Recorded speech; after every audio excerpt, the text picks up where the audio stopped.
Checking for sound, Bendy, 1, 2, 3.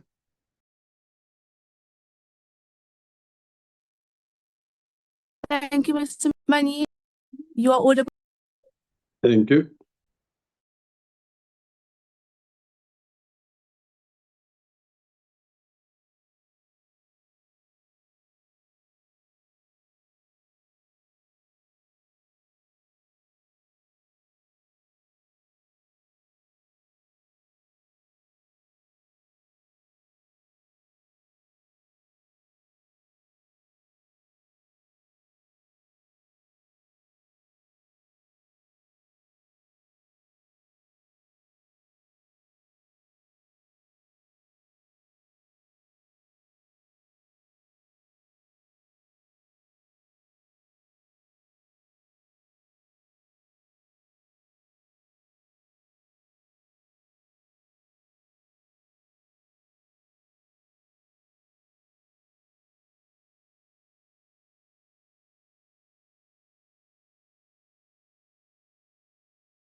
Morning, everyone.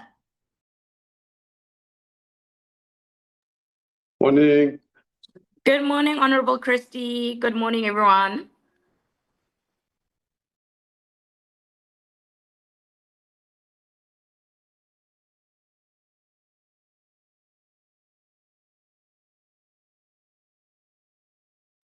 Is that you, Honorable Chaka? You are alive and well. We were worried, we were told that you're in hospital or something. Yes, I am alive and well and back in action. I thought you were going to send me flowers. How, Bagiti? I'm so disappointed. But I'm back and I'm ready. And we're coming with fire. Okay. Good to hear. That's so Sharp. good to hear. Welcome back. Yes, thank you very much, Honorable Christy.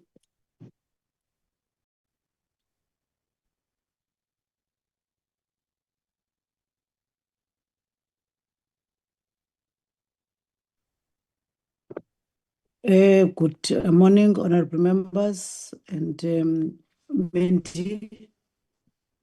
Can we start? Yes, I don't see the Deputy Minister in the platform.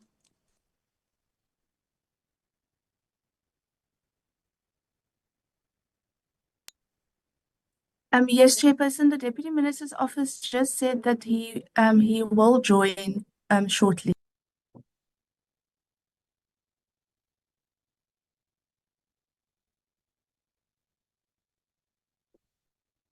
No, thank you very much, honorable members, and once more, good morning to yourselves, and also good morning to the CEO in the platform, all the management of Brand SA, and all colleagues.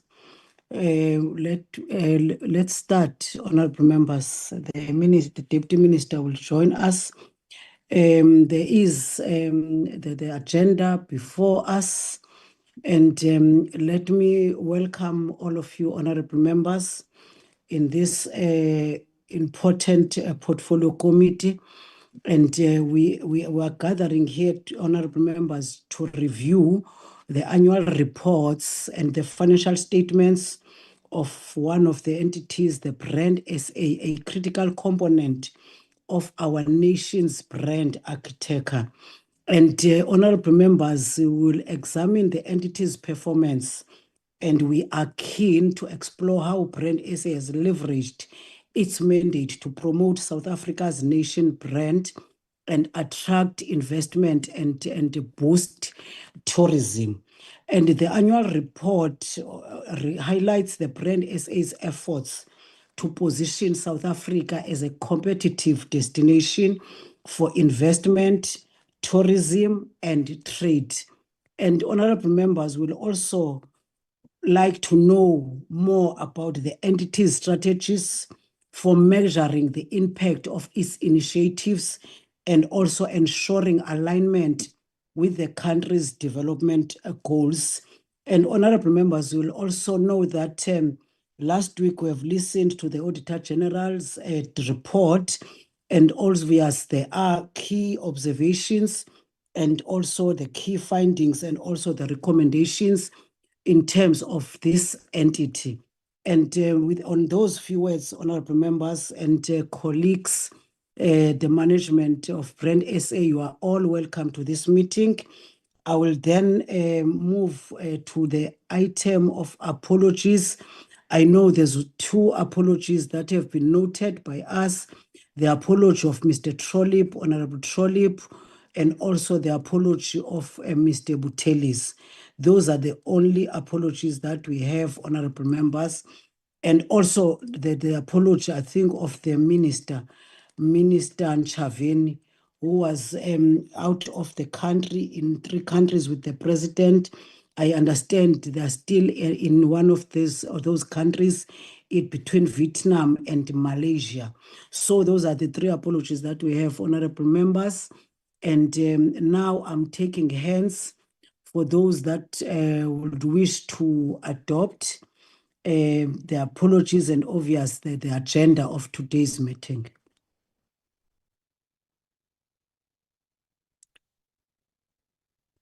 I'm taking hands, honorable members.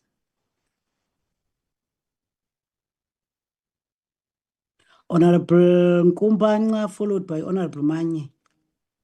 Thank you, Chair, and good morning to yourself and honorable members.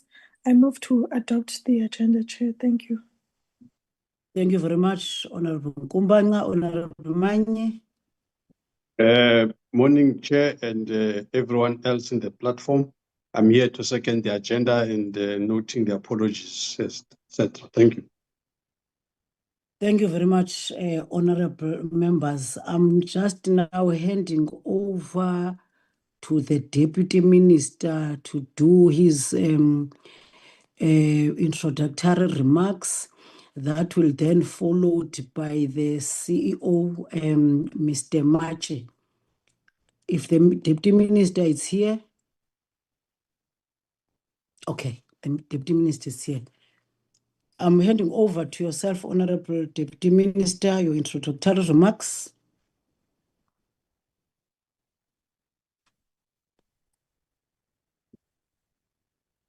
Thank you very much, Chairperson.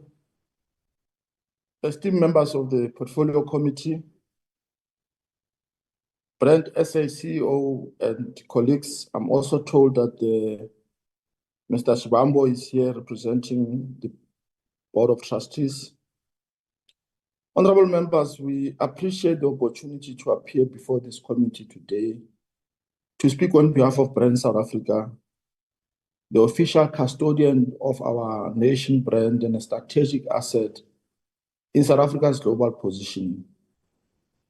In the year 2025, our nation brand South Africa faced a deliberate and escalating campaign of reputational assault, from fake narratives and economic disinformation to coordinated foreign interference and distortion of our transformation agenda. Brand South Africa as an entity followed this up with not just a defense, but an unequivocal, decisive pivot.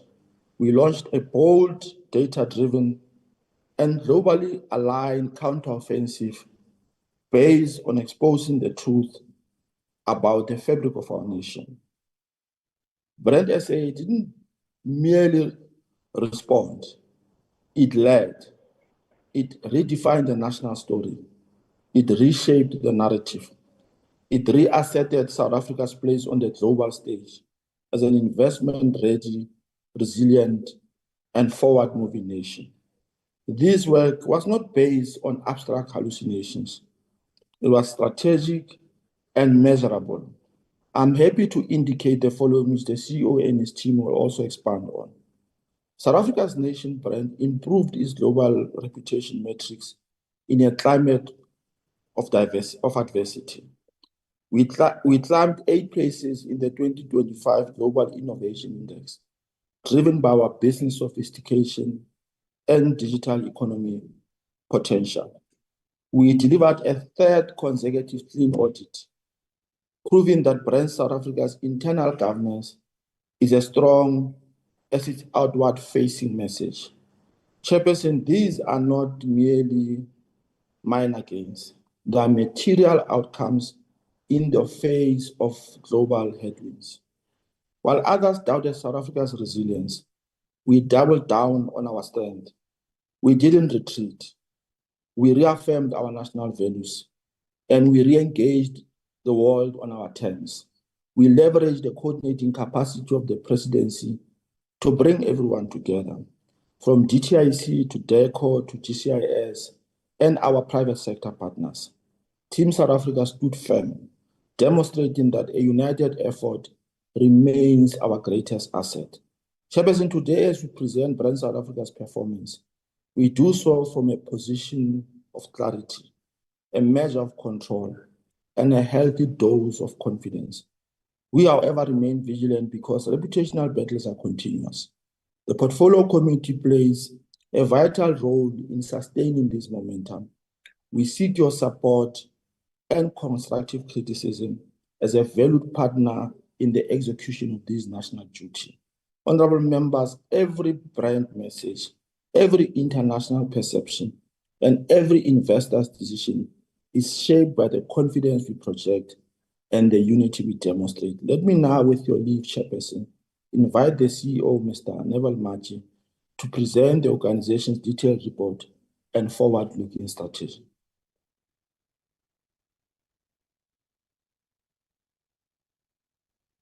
Mr. Maji? Good morning, honorable members. Good morning, Deputy Minister. Thank you for the introductory remarks.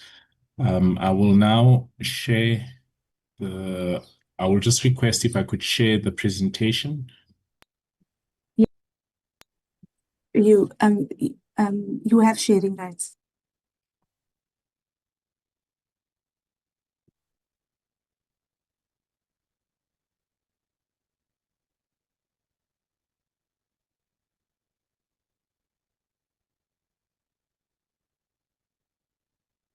Thank you so much, Honorable Chairperson, Honorable Deputy Minister, and honorable members. As I begin, I would like, as a precursor, to request Mr. Shibambo to just say a few words from the trustees, and then I will then come in, if you'll allow, Chair. Thank you. Thank you, CEO. Good morning, Honorable Chairperson, honorable members, and the Deputy Minister. My name is Bohani Shibambu. I'm the Chairperson of the Audit and Risk Committee of BRRRR South Africa. We are pleased to have an opportunity this morning to share with you the work of BRRRR South Africa. And the Deputy Minister has ably presented opening remarks, and therefore shall not take any more time, and rather to say the CEO proceeds with the presentation. We also have the Chief Financial Officer in attendance. Thank you, Honorable Chairperson. Thank you, Mr. Shibambo. Chair, in terms of Brand SA, as my Deputy Minister has indicated, the official marketing agency responsible for leading our global and our domestic marketing of our nation, particularly brand management of our nation. We were established in 2002, and we continue with that same legacy. And that legacy was to ensure that we bring together and coordinate the messaging around South Africa globally and as well as domestically. But in particular, the international field, because the messaging tends to get lost if you're not on the ground and ensuring that you drive that messaging in key markets to position South Africa and to also protect the nation brand in specific markets. And we've continued with that baton from 2002 throughout when Brand South Africa was established to ensure the management of the reputation.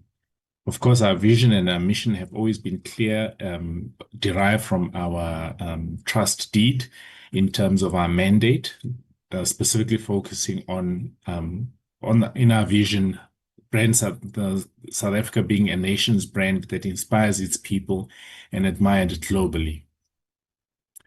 From an annual performance perspective, Honorable Chairperson and honorable members, we always remember where we come from as an entity and also what informs the work that we do. Brand management is a practice that is not developed only in South Africa, but globally in different markets, as you see a number of brands that are appearing on the screen now, where you can clearly see each country actually drives the issue of the management of the brand in different markets.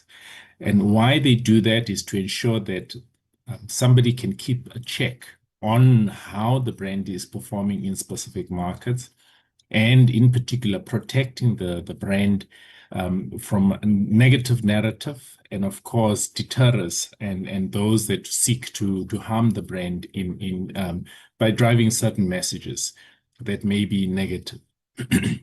From a strategic role of Brand South Africa, of course we understand and know that we are not the only voice that's out in the market. We are competing against other nations, and we continue to specifically focus on this crowded marketplace to ensure that South Africa's share and our best foot is put forward in terms of how we are able to attract investments into South Africa, our trade, even more important is, especially this year, our domestic investments, our exports, and our tourism. So Brand South Africa is tasked with managing these issues, which would impact on our nation's brand reputation. We are also informed by our nation brand hexagon that specifically focus on these 6 pillars: our investment in immigration, exports, people, culture and heritage, governance, and tourism. And this nation brand hexagon, we measure ourselves against other destinations through the use of the Global Reputation Study. This Global Reputation Study is done independently, and it also measures not only South Africa, but other destinations as well. And based on the Global Reputation Study, it informs us in terms of how the perceptions are in respect of South Africa and how South Africa is viewed globally. And based on the recent and the latest Global Reputation Study, which my Deputy Minister made reference to, the 2025 study has indicated that South Africa has maintained a positive perception profile globally, with most of the dimensions showing a positive increase, particularly between 2024 and 2025. We saw a slight dip in 2024, but we then saw an upward movement in 2025.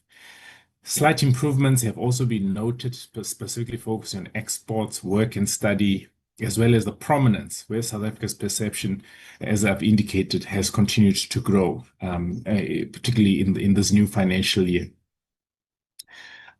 Exports continue to lead with a steady increase, reinforcing South Africa's strength as a global trade partner. Our investment perception also saw a significant jump, indicating the stability in terms of the attraction of, or the ability of South Africa to attract foreign direct investments, as well as when you're looking at how we've been faring. Unfortunately, the negative part of this has always remained that red that you're seeing, which is safety and crime. Overall, specifically related to safety and crime, that one has continued to become a sore point for us in terms of how we respond with the core messaging, and even more so now that we're seeing what is currently being visible in as far as the televisions are concerned and what is being reported globally. We are responding to those, specifically focusing on the rule of law for South Africa, the improvement in terms of the crime and how it has continued to improve throughout the years. And most critically, the fact that the reason it is out in the open and it has been driven the way it has, with the president having driven this initiative, has been to ensure that nothing is swept under the carpet. And that has been predominantly our drive. The negative rhetoric, of course, continues to escalate. We assess the threat, we assess the target, and then we come up with a solution. Of course, the threat is always coordinated disinformation that we're seeing targeting South Africa, foreign interference, and of course, lobby groups that we have seen growing in the last decade that continue to influence the narrative about South Africa. And these threats tend to target, of course, most recently the GNU, questioning its legitimacy and the campaigns around it, constitution of the country, Mandela's legacy of reconciliation, and of course, personal safety, exacerbated crime narrative, which we have seen in different markets. And of course, our solution has always been a response, an urgent and coordinated response, as my Deputy Minister has indicated, not just one voice by Brand SA, but ensuring that there is clear coordination with also other government institutions in terms of how we respond to the messaging that is being driven negatively in different markets. A typical example is, of course, this year where we face the storm that has really come out from the West, where South Africa's reputation was really tested this year. The false narrative around white genocide, criticism around Black economic empowerment, and of course, the imposition of tariffs that we have seen not only affecting South Africa, but affecting the rest of the world. what has really emerged from us and our core learning has been that it was really a masterclass in crisis communication and ensuring that we are able to provide the truth about the destination South Africa. And we saw three critical areas: the media siege, which has intensified, particularly the far right, in terms of fake news, and of course how the algorithms have been impacted to drive that false narrative. Economic credibility came under fire, as well as our transformation policies as a destination. We then had a clear timeline in terms of how we responded, just to demonstrate how proactively we were in dealing with this. Of course, in February is when the big noise came around the white genocide. And of course, the controversy around Starlink, which we all saw, which was being driven, of course, by certain quarters in the US. President Ramaphosa's visit to the White House and the messaging around that, as well as the policy response by the DTIC in terms of the packages that were put together when after the imposition of the 30% tariff, and how South Africa has really rebounded and specifically focused on that. And out of that, the aggressive approach that the country has adopted in as far as diversification of our markets. We had a clear targeted program for the US. We already have friends of South Africa that are based in the US that are assisting us to drive the positive narrative. We're relying on our South Africans diaspora, who are also assisting in driving the positive narrative about South Africa and dispelling the incorrect information that is out there, as well as ensuring that we don't only focus on the US, we also focus on other core markets that are a feeder to the same narrative that is negative around South Africa in Europe and other regions. So really, we move from being reactive defensive to being to really showing proactive leadership in ensuring that we can drive proactive storytelling about South Africa, the real truth in terms of what is currently happening.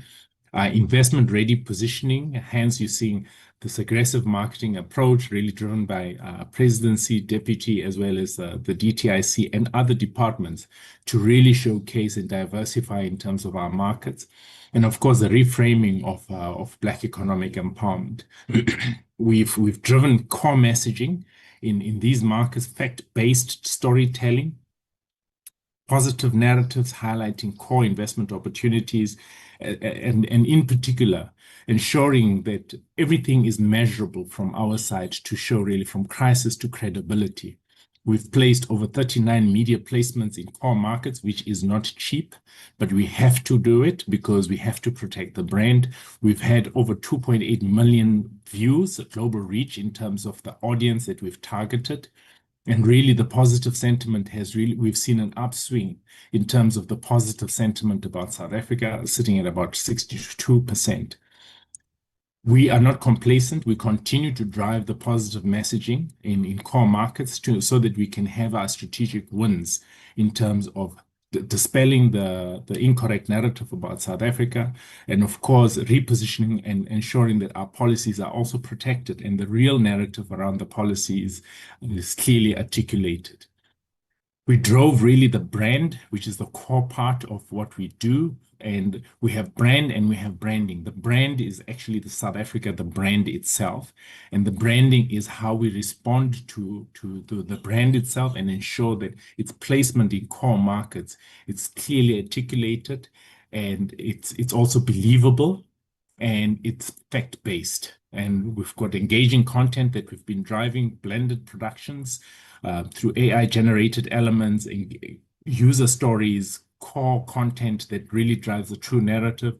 We've been driving really and pushing high volume because when you're looking at the social media campaign, you have to drive volume. But we're using South Africans using their own stories to drive that message across in critical markets, as well as advertising and influencing. So these campaigns have been really, really important for us to drive the anti-disinformation process to ensure that we are able to protect the brand as I've indicated, once you cross the border, you're dealing with US dollars or pounds or euros. So it becomes very expensive for us to do it, but it's very important that we keep our foot on the accelerator and don't find ourselves falling short. From our role perspective, Brand South Africa really exists to build the South African brand. Building confidence in South Africa is also quite important for us, enhancing South Africa's brand internationally, developing and disseminating key messaging that is effective in positively telling the unique South African stories, and of course, countering, as I've indicated and demonstrated, the negative messaging and impressions on South Africa.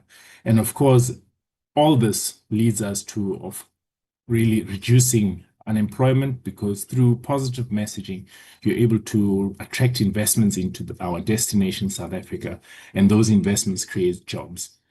We do it, of course, as Brand South Africa, specifically focusing on 4 critical areas: our marketing campaign, our comms, which is very important in critical markets, our global markets, tapping into our global South Africans who are South African diaspora in different markets to assist us extend the reach, and of course, our stakeholder relations, ensuring that we don't drive the messaging alone. We've got the private sector, the core agencies that would assist us in driving the messaging in different markets. Our messaging pillars are driven by 3 critical areas, showcasing our diversity as South Africa, not only our people, but also in terms of investments, trade, and really having a return on investors or on investment. Our creativity, our rich diversity, and our history also is very important. And our competitiveness as a leading and most developed African country, we become really the source of investments that can come through into our destination. Our key achievements: we've moved from being crisis-riddled as an entity towards and now focusing on pure stability. We're measuring improvements in terms of our reputation matrix, and that has shown really positive improvement. We're not out of the woods, but most certainly we're seeing a huge positive impact. There are some governance and HR issues which are inherited from the past, which we're clearing as an entity to ensure that those do not become the stumbling block for really performing as an entity. Our overall performance in the last financial year, we were sitting at 88% of achievement of our targets. There were 2 indicators that really pushed us back. That is why we were unable to achieve completely 100%. One was on the filling of vacancies as a result of the moratorium that was imposed and now lifted. Within the next 6 months, we will be ensuring we will have recruited all the staff. We started with the management teams who are now going to be fully capacitating their units, which will be done in the next 6 months. The second one was our Black Economic Empowerment Score, which also regressed financial year 2023, particularly management control and other elements, where at the time they did the assessment on Black economic empowerment for the entity, we did not have a board. So we lost a lot of points in as far as our management and control is concerned. It's a point that is being rectified going forward. In fact, because we've got a fully fledged board, when we do the assessment now, it's going to show positively. From a reputation and awareness perspective, our core outcomes and our impact has been the reputation uplift, witnessed by the Global Reputation Study, which I've taken the honorable members through, which really shows that positiveness in terms of how South Africa has been moving. South Africa also has achieved a significant improvement, climbing 8 places in as far as the Global Innovation Index is concerned. And the most recent also Global Investment Competitiveness Index has also shown an upswing of South Africa. And that is the most recent study that has been done that really continues to show how South Africa continues being resilient. Core achievements that we've been driving from a program delivery perspective, the intergovernmental collaboration, which my Deputy Minister indicated, driving the Team South Africa approach has been very important for us, looking at programs such as the World Economic Forum, and working very closely with the Department of Trade, Industry and Competition, Department of Sports, Arts and Culture, Department of Tourism, minerals and petroleum resources, etc. So those are very important core government departments that we're working very closely with. Of course, the ones joined at our hip, of course, GCIS, DIRCO, as well as Presidency, those are joined at our hip, which are important in as far as how we're driving and positioning the destination South Africa in critical markets. Stakeholder partnerships have also assisted in ensuring that we drive our information and our positioning in different markets. And what we've seen is a huge upswing in an uptake from the private sector in the work that we do as Brand SA and wanting to ensure a level of alignment with us. We also have our Play Your Part initiative, specifically driving core messaging domestically to really drive patriotism of South Africans. Forward-looking initiatives from Brand SA, we continue to codify the Clean Audit Playbook, which is very important. Of course, SCM processes and ensuring from a governance perspective, we remain at the highest levels, clearing historic, irregular, fruitless and wasteful expenditure, ensuring that we continue being very close to our stakeholders in driving the message and really relying on them to also assist us in amplifying the message about South Africa. We're dealing specifically with the noise handling protocol, specifically focusing on the negative media that has been driven. And of course, that does not form part of our core all the time because we have to be proactive as a destination. The more we are proactive in driving our messaging, the easier it becomes to handle the noise. Our capacity recovery plan, in as far as the filling of vacancies, as I've indicated earlier, to be filled within the next 6 months, in as far as some of our units are concerned, capacity building initiatives, as well as our research-led storytelling, specifically partnering with the creative industry in driving those. Our initiatives to drive positive messaging on dispelling of crime and corruption, very important for us, and collaborating with the department through GCIS, with also the Department of Safety Security, is also quite important. From a domestic reputation perspective, we also have a domestic reputation study that we drive as Brand SA that has also shown a positive improvement in as far as our domestic reputation is concerned. And we then have a Nation Brand Forum where our domestic reputation study is showcased together with the private sector. Closer collaboration with our nation broadcaster on a win-win platform because the reach is much greater. It's important for us as Brand SA to ensure that the messaging really goes to every single South African in our country. Chairperson, I will now hand over to our CFO, who will then take us through the summary of our financial performance. Mr. Sibiya.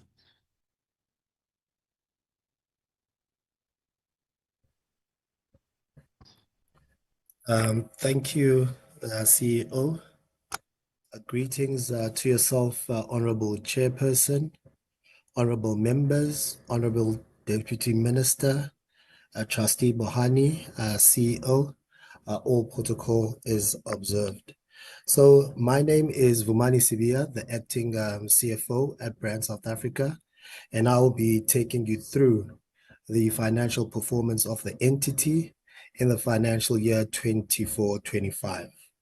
So, Chair, from an overall perspective, we saw it befitting to then present to you historical performance, financial performance, looking at it from a high-level perspective, whereby we start from the financial year 2020-2021 right through to financial year 2024-25. So, Chair, this is at a high level, whereby the key elements we then just highlighting here from a trend analysis would be the total revenue, total expenditure, and also the surplus or deficit reported in the 5-year period or over the 5-year period.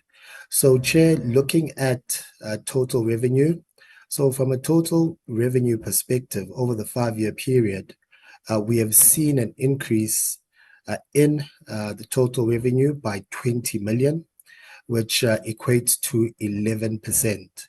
So, Chair, whilst the entity welcomes this increase in total revenue, It is important to note that one of our primary sources of income being the grant allocation we received from GCIS through National Treasury, there was a decline in the financial year 22-23, right through to financial year 24-25. Whilst the chair, there was this decline, which actually emanated from budget cuts, which were then provisioned by the National Treasury. The entity sought to continue doing what it does, and what helped the entity from a financing perspective was the approved National Treasury rollover funding and also savings from employee-related costs.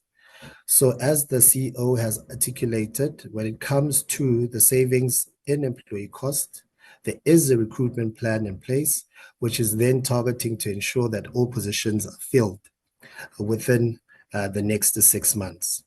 From a surplus deficit perspective, Chair, you would note that financial year 24-25, that's where the entity over the 5-year period reported the worst deficit, and this was largely at the back of the budget cuts. Furthermore, Chair, one aspect which affects the entity's bottom line is then around the impact of the fluctuation in the exchange rate.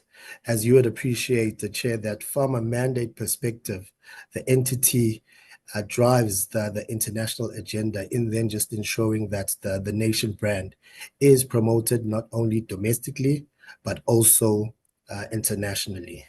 The next slide, CEO, if you can kindly assist me, please. Moving to the next slide. Thank you. So the next slide focuses on then just highlighting revenue performance, again, over the 5-year period. So, Chair, when you then look at the graphical representation, you'd note that in financial year 2020-2021, Brand SA received 180 million from National Treasury.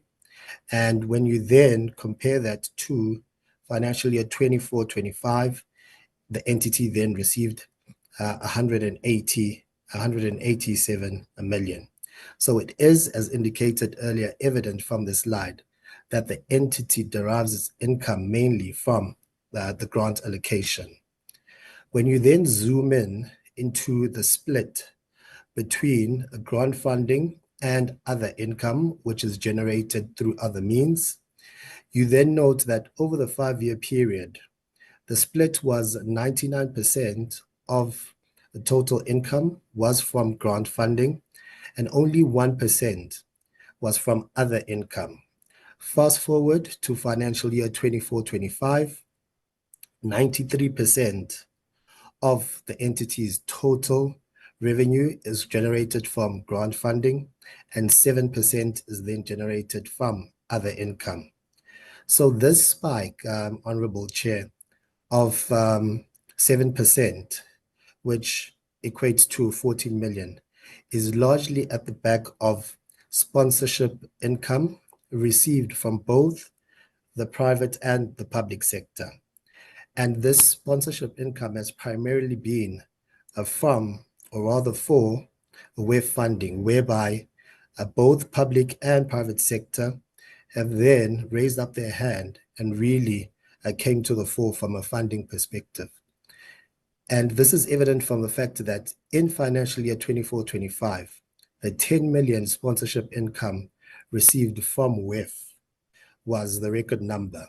And this then, in line with what the board has articulated at various meetings, is the need for the entity to then just intensify its sponsorship approach such that more sponsorship can then be derived. Furthermore, Chair, other income comprises interest earned on a positive cash balances maintained at the bank, and this also then just goes a long way in augmenting the revenue profile of the entity. When it comes to the next slide, now we then look at expenditure performance. Again, it's over a 5-year period, and it has been categorized into the various categories. One category being employee cost, another category being core mandate expenses, another category being general expenses, and lastly, non-cash items such as depreciation and amortization. When you then, Chair, look at expenditure from an overall perspective, you'd note that over the 5-year period, expenditure has increased by 26 million, which equates to 14%. However, year on year, and this is where you compare the 23-24 financial year to the 24-25 financial year, there's been a decline of 14 million, which equates to 6%. And this is largely at the back of the budget reduction. When we zoom, Honorable Chair, to employee cost. So over the 5-year period, employee cost has then decreased from 70 million through to 54 million. So the 16 million decline over the 5-year period is at the back of unfilled vacancies, which we have then just alluded to, Honorable Chair, to say that there is an intense recruitment drive to ensure that vacancies are filled and and employee cost savings are then eradicated. Looking at core mandate expenses, Chairperson, again, over the 5-year period, it is then just evident that there has been an increase in investment in core mandate related expenses. And these expenses then drive the entity's abilities to then just action in terms of its mandate. Looking further at general expenses. So when you look at general expenses again over the 5-year period, you note that general expenses increased by 5%, which equates to 15%. However, when you look at it from a year-on-year perspective, aligned to budget cuts, was then a reduction of 4 million, which is 9%. Chair, some of the highest expenditure items include travel, mainly international, because traveling abroad is not cheap by any feat. And in the 24-25 financial year, travel was reported at 11 million. Legal fees as well was one of the highest general expenditure items, whereby the entity expended 2 million. And this is largely because the corporate legal manager position is vacant. So the entity then just needed to then just procure outside professionals to then just assist with legal related matters. And lastly, Chair, it's then the board allowance. And here, Chair, the reason for this is because previous financial year, the board wasn't in operation for the full financial year. The board was appointed in March of 2024, so it was in operation for 2 months within that financial year. However, in financial year 24-25, the board then operated for the full financial year. Hence, there is then that increase in the board allowances. Whilst there are high spend items, there were also then just the savings which the entity then just observed. When we then focus or zoom in, Honorable Chair and Honorable Members, to the core mandate expenses, as articulated earlier, there has been an increase in investment in core mandate expenses over the 5-year period. And this increase in investment has then resulted in the entity being able to achieve 100% of its APP deliverables when you look at the core mandate programs, being Program 2, which is brand marketing, reputation management, and also stakeholder relations. The increase in core mandate expenses is then depicted as follows. When you then look at financial year 2020-2021, the investment was 40% of total expenditure, which then was attributable and allocated to core mandate. And now in financial year 24-25, this percentage is now 53%. So there has been that increase in investment in core mandate related expenses of 13%. Now, Chair, you may be asking yourself, what are then these key items that make up the fiber of core mandate related expenses? The highest contributor to core mandate expenses is then activations. So that is then the most highest spend from a core mandate perspective when it comes to activations. And these activations are mainly international activations.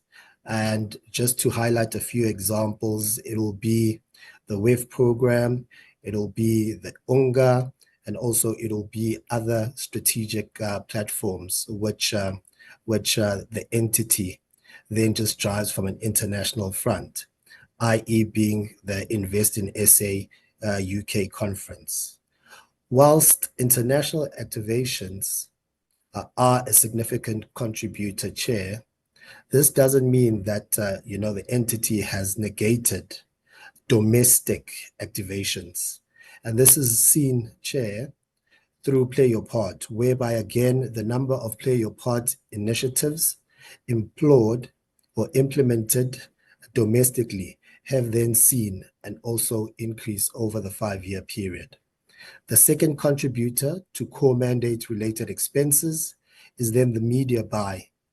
So Chair, here, the entity purchases media partnerships, and this is primarily focused on ensuring that the message disseminated is then clear and consistent in line with the entity's mandate.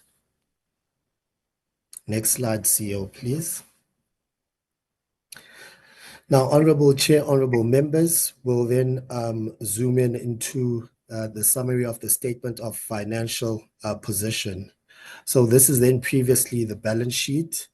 And when you then assess the entity's financial position, Brand SA is in a healthy financial position. And this is depicted by the net asset position of 21 million, which was reported in the financial year 24-25. Key elements to then just note from a statement of financial position perspective is then the increase in receivables.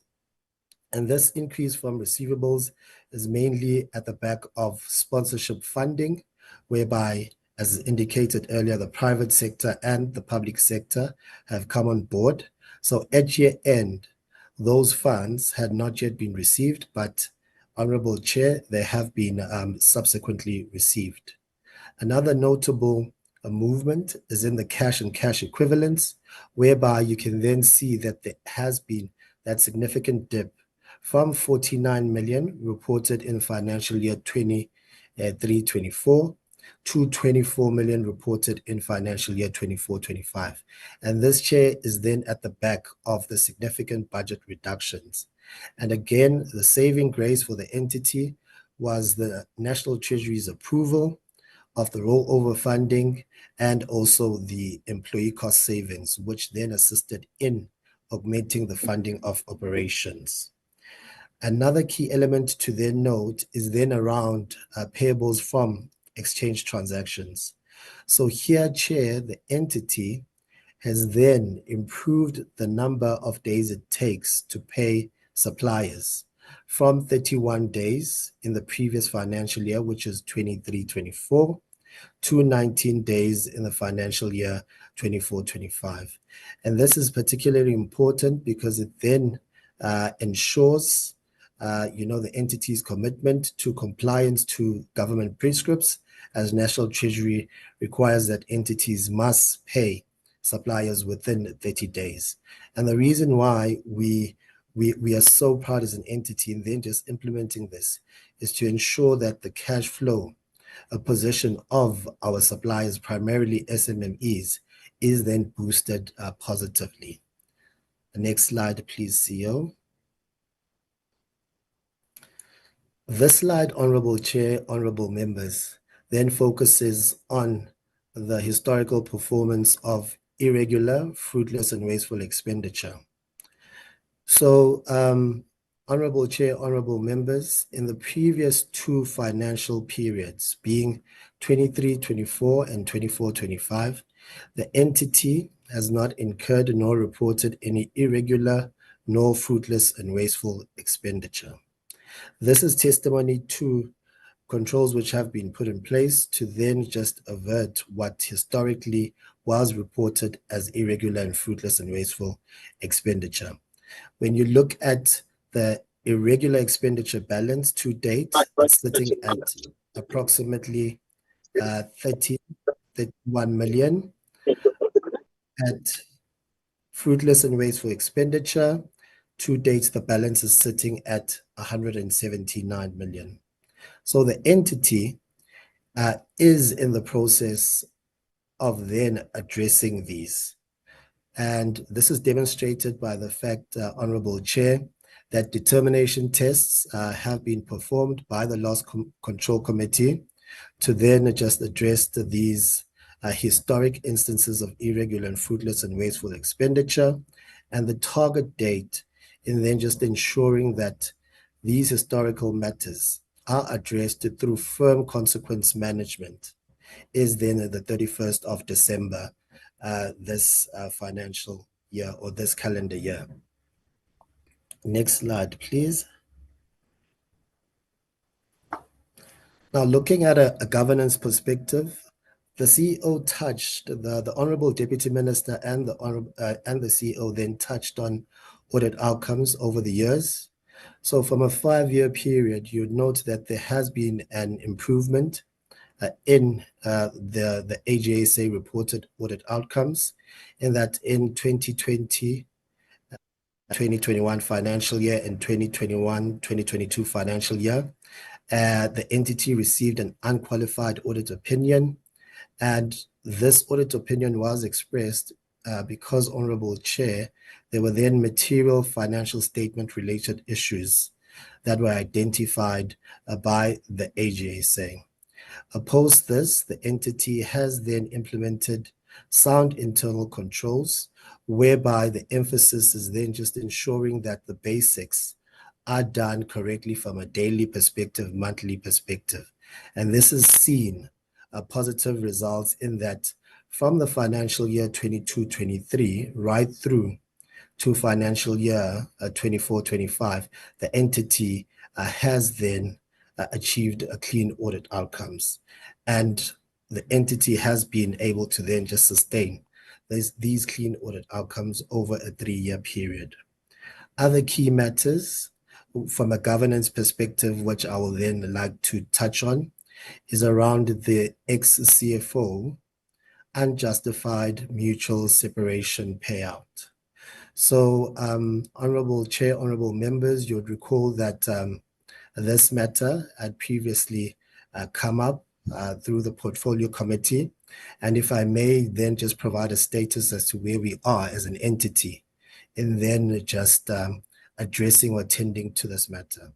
So a legal opinion was then sought from an independent firm, which is a credible firm, to then just assist in really establishing whether there is an element of fruitless and wasteful expenditure when it comes to the mutual separation agreement payment. So the legal opinion has been finalized, and it was processed through the Audit and Risk Committee of the entity, and the legal report was then recommended to the Board of Trustees, and this legal opinion was then deliberated on at yesterday's Board of Trustees meeting, where the legal opinion was then adopted, and now what remains is for the implementation of the recommendations coming out of that legal report. That is my submission, Honorable Chair. Honorable Members, thank you for the opportunity. So, Chair, this brings us to the end of the presentation. Just to indicate that the income that the acting CFO had highlighted is our partner to deliver model, where we are running short of funds, we then approach our private sector partners as part of our fundraising so that we're able to achieve a desired program, so effectively stretching the rand in a specific market. The WEF program, which is the World Economic Forum program, where we find a lot of the partners are there. We coordinate the Team South Africa approach, and the partners are more than willing to come on board to assist in funding some of the programs. Instead of South Africa not having, they are able to then show their patriotism in that regard. Thank you, Chair. I'm not sure if my Chair of Audit Committee would like to give closing remarks, and before we hand back to you, Chair. Thank you. Thank you, Honorable Chair. No, CEO, I think that you have sufficiently covered all ground, and we may hand over back to the Honorable Chairperson. Thank you.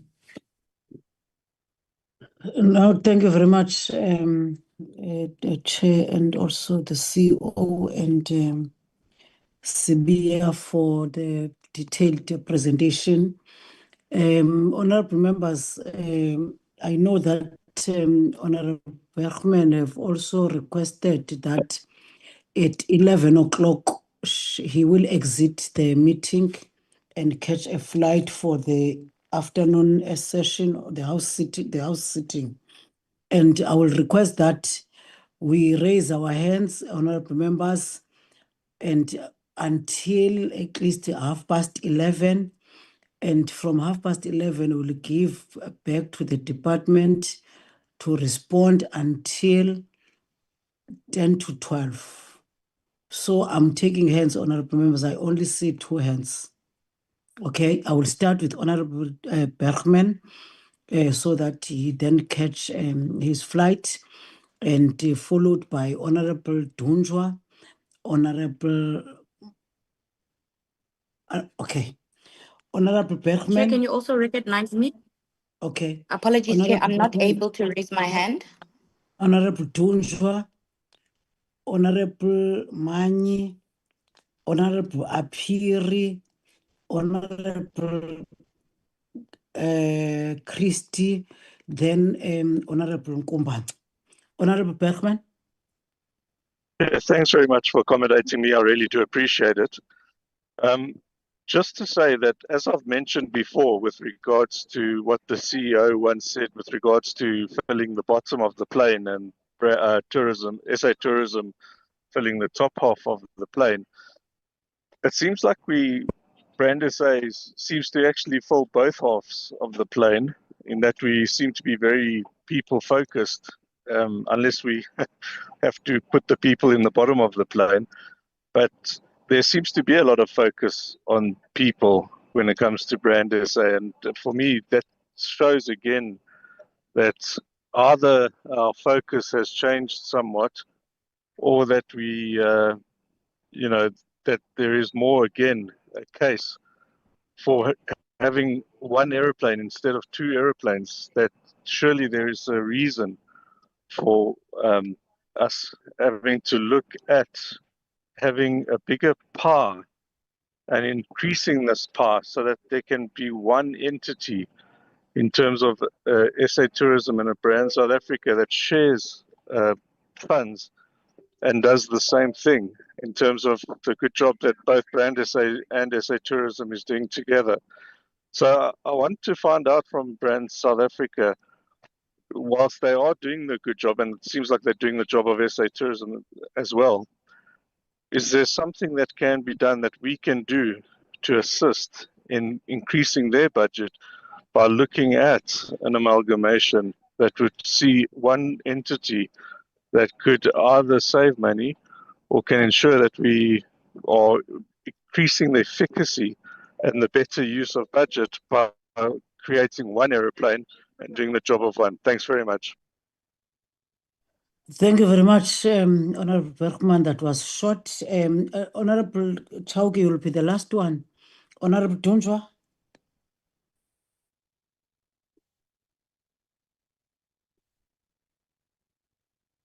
Thank you, Chair. Sorry for that. Just 2 short questions.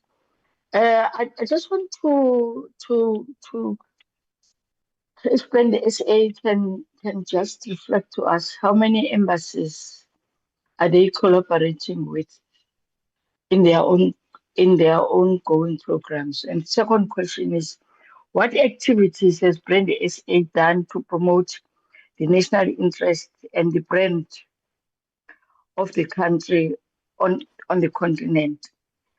As many perceptions are developed of South Africa being xenophobic, which impact on our cooperation and relations with other South African states. I'm raising the last one, Chair, is as much as this sector is not falling under them and is not doing any production, media has this thing of is more on media. This thing of foreign nationals being chased away from public institutions, in particular health. What has that been an impact? The impact of that in the brand of South Africa, which also is then being said as being xenophobic. If they can reflect on that, do they have a relationship?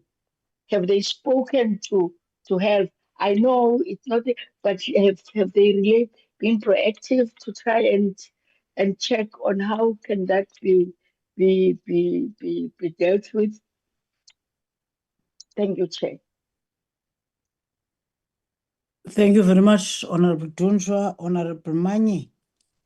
Thank you, Chair, and greetings to the Brand SA team, DM and his team.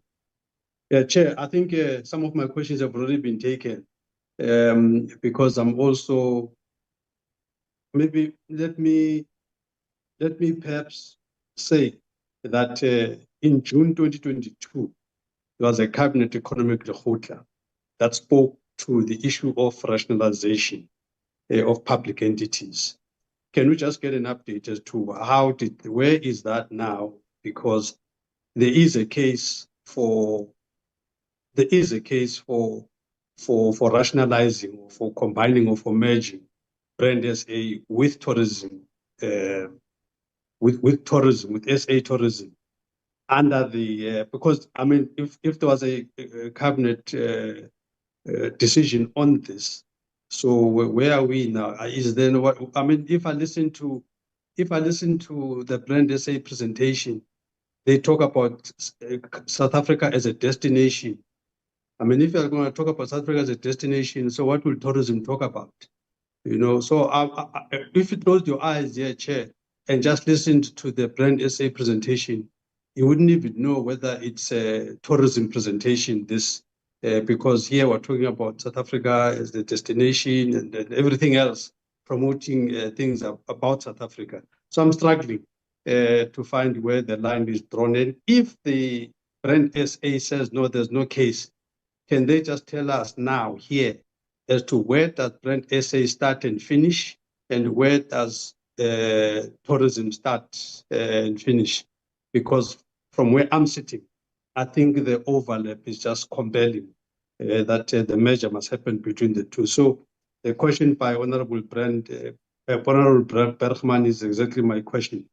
And I think he has gone forward, and I agree with his approach, perhaps, to say, how do we don't want anybody losing their jobs, but can everybody come under one roof and then do this thing much more coordinated? Because if you go to New York, and I think at one point in New York, there was one office of Brand SA on the one side and there was tourism on the other side, but I think one of them was closed and so on. But I don't know how many in other countries are we doubling up in terms of that. It just does not look efficient at all.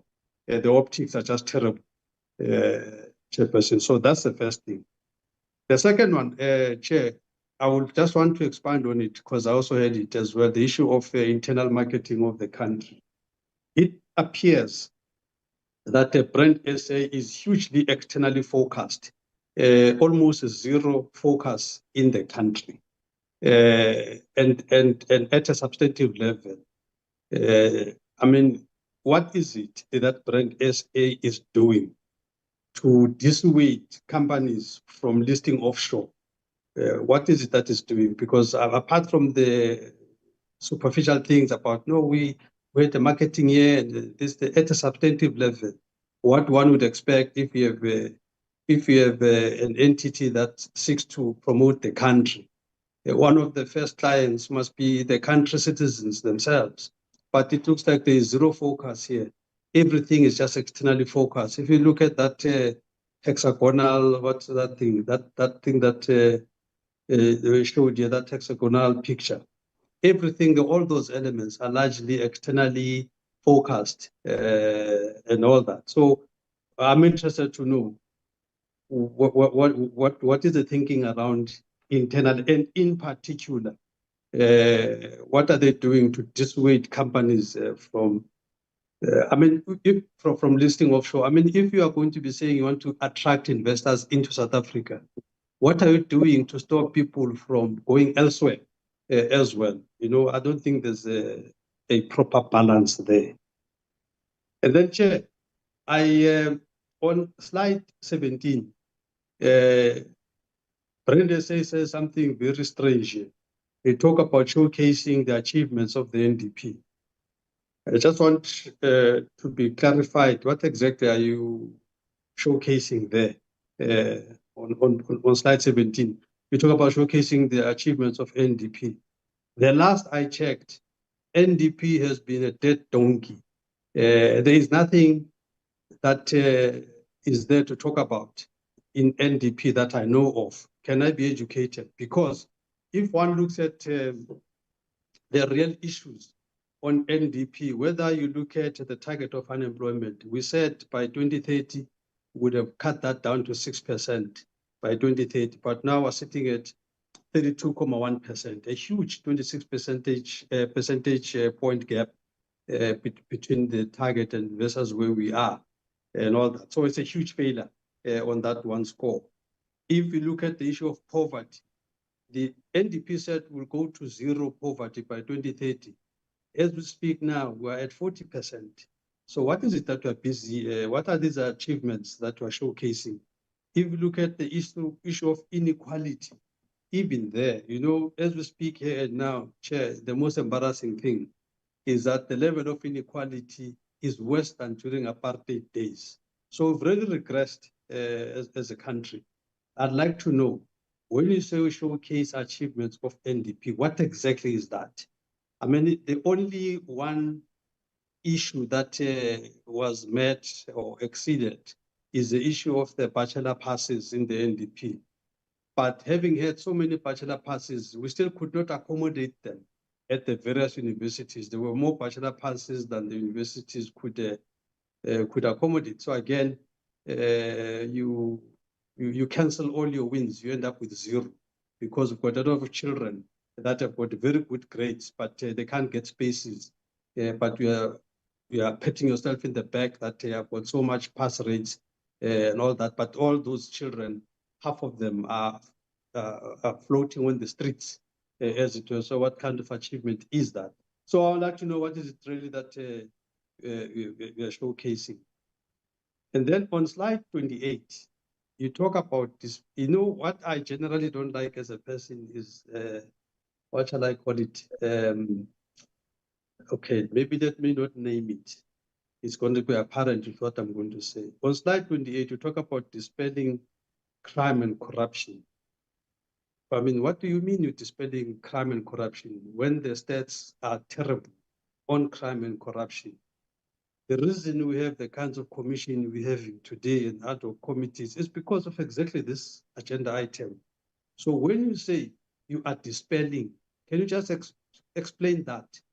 Who is misrepresenting the truth here that you are trying to say here is the truth? What is this truth that you know as Brand SA about crime? Are you saying we are winning crime? Are you saying we are winning on corruption? So can you just be more explicit when you say you're dispelling? What is it that you're dispelling? What is this untruth that is being told about crime and corruption?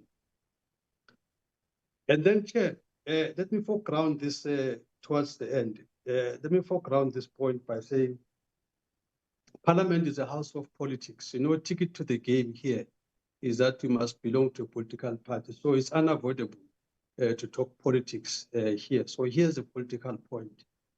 What is your response to the argument that actually in the greater scheme of things, Brand SA is actually serving foreign interests rather than serving national interests. You are a marketing department of that benefits foreign interests. I mean, you even have a slide where you talk about the return on investment for investors, not for South Africa, for investors. So I'd like to know. So I'd like to know what is the return on investment for South Africa to disprove my theory. Because I'm sitting here, I'm saying you are a marketing agent of imperialists. You are even funded by WEF, 10 million from WEF. If you go and look at the board of trustees of the WEF, there is not one African country there in the board of trustees of the WEF. And these are the people that are giving you 10 million. What is their interest for them to give you 10 million? Why is it that no one in South Africa can give you 10 million, but the WEF can give you 10 million? So are you not the agent of the imperialists? Is it why even Honorable Dunjwa is interested in your internal marketing of the country? You are not seen. We don't feel you in South Africa. Maybe they feel you over there in the West, in Europe and everywhere else. So, Chair, I'm interested in those answers. And then on the As you conclude, Honorable Mani. yeah, one last point on the Please. legal opinion. The CFO stopped short of telling us the actual content of the legal opinion. He went scattered all around it. We did a lot of political maneuvering to talk about the legal opinion. And I was waiting to hear what is the legal opinion saying. Was there something wrong or right? And so on. He didn't get to that. He just said there was a legal opinion on the issue of the CFO, and the legal opinion is being processed. The legal opinion is going to be, all of that. But short of saying what is the legal opinion saying, was there any wrongdoing? Was there no wrongdoing? What exactly? Can we get a bit more detail on that? Last point, Chair. How many offices do you have worldwide? Where are those offices? Where are these offices of Brand SA, where you are busy serving the interest of people that are in those particular countries? Where are these offices? Thank you, Chair. No, thank you very much, Honorable Mani. Honorable members, as we move to Honorable Apiri, can we then also criticize and with clear solutions, Honorable members? We can't criticize forever and we don't give solutions to the entity. I think I will request that honorable members who are next to after Honorable Mani at least criticize and also give solutions. Thank you. Honorable Apiri. Thanks very much, Chair, and greetings to yourselves, the delegation from the entity, the Deputy Minister, and honorable members.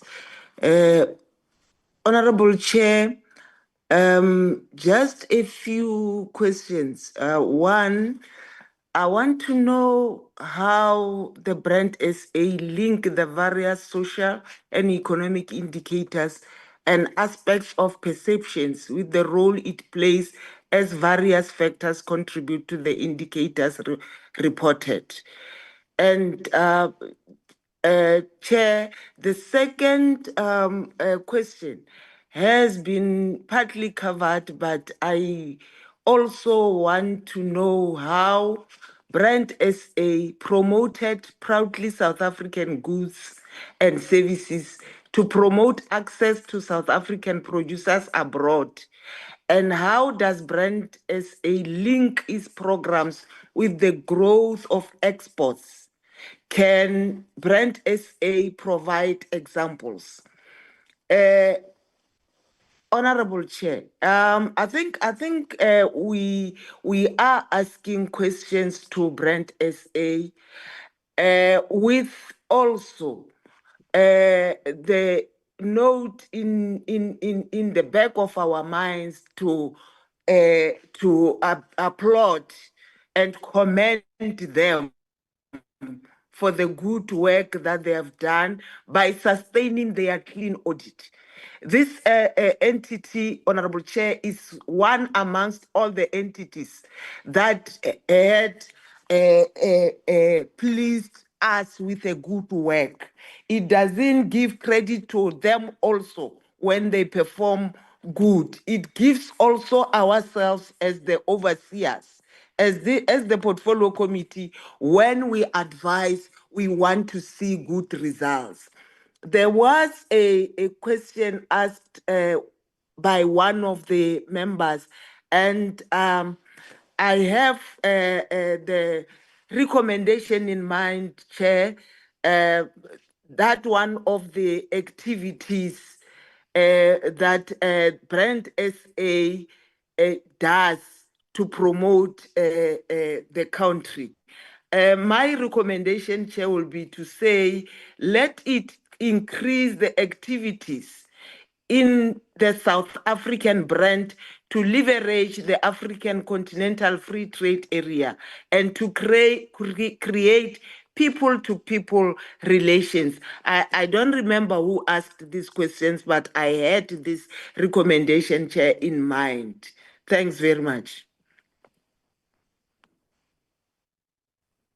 Thank you very much, Honorable Apiri. Honorable Christie. Hello, everybody. Thank you, Honourable Chair. Thank you to Mr. Neville Maiki. I'm one of your biggest brand ambassadors and most enthusiastic brand ambassadors because, as we all are, I'm passionate about South Africa.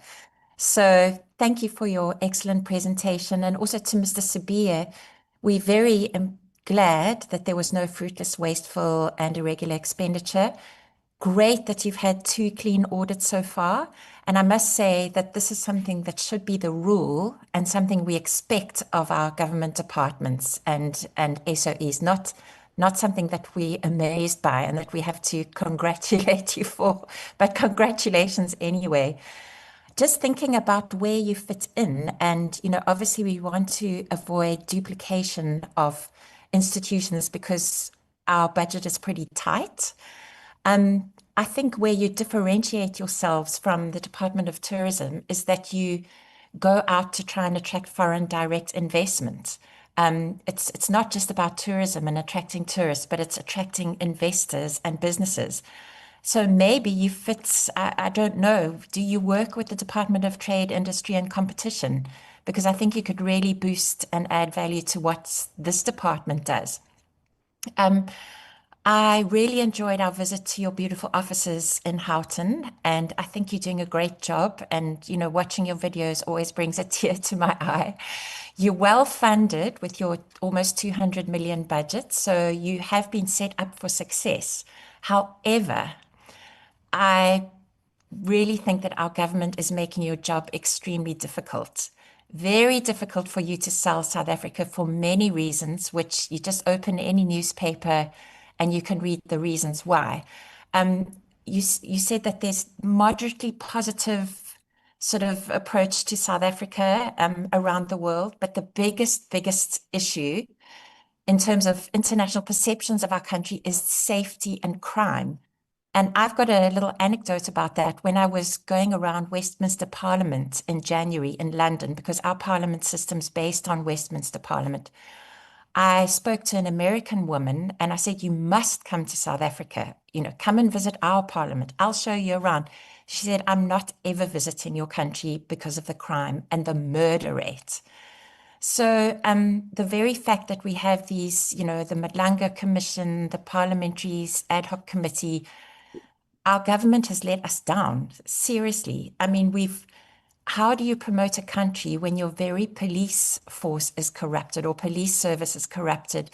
It's working with top politicians, judges, and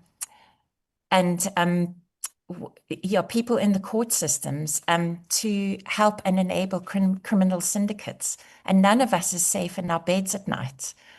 So, the second, so not only is crime and corruption preventing visitors and investment, but also the policies and legislation of our government over the last few decades has repelled and not attracted foreign direct investment.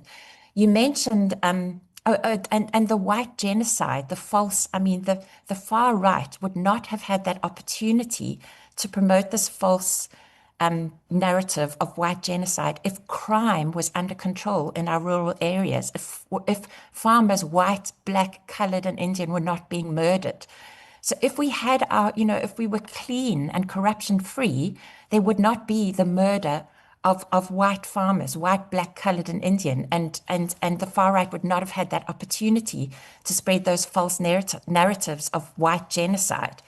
Secondly, the policies repelling foreign direct investment. Old Musk, Elon Musk, I think he's a bit of an enigma to all of us and a mystery. Super clever, super talented. We're proud of him because he's the richest man in the world, but we're also a bit sort of freaked out by him.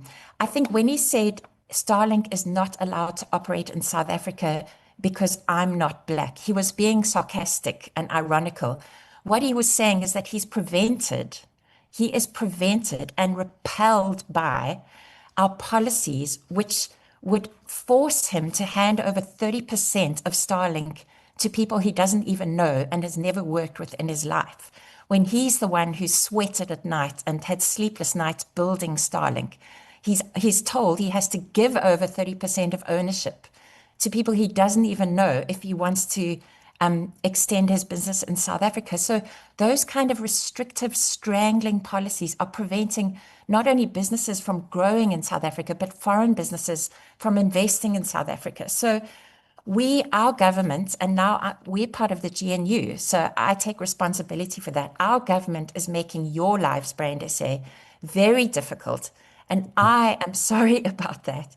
And we're going to do our very best to give you something to promote, to give you an economy that you can promote, and to give you a crime-free society, which will attract both tourists and foreign investors. We have got our work cut out for us.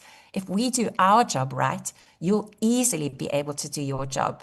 Thank you very much, Honourable Chair. Thank you very much, Honourable Christie. Honourable Kumban. Thank you, Chair, and good morning once again to yourself, Honourable Chairperson, fellow honourable members, and our team from Brand SA, and the Deputy Minister present in our team from Brand SA. Chair, mine is literally very short. It's just, I think I echo Honourable Dundra's sentiments on, the Brand SA and its coordination with our missions, I think it's very important for us to know that what strategies they have in place to align innovation with our country's broader economic diplomacy, and our investment drive. And then, secondly, I just want to check what programs exist or are planned, to connect young innovators and young people with opportunities to represent South Africa internationally. And how does Brand SA integrate the innovation success stories of township and rural areas into its messaging abroad? I just wanted to check those mainly two matters. Thank you, Chair. Thank you very much, Honourable Kumban. Honourable Chauke.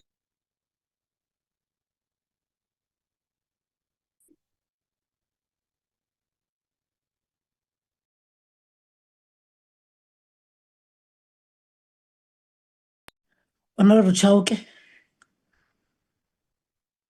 Thank you very much, Chairperson. Kindly do advise if I am audible.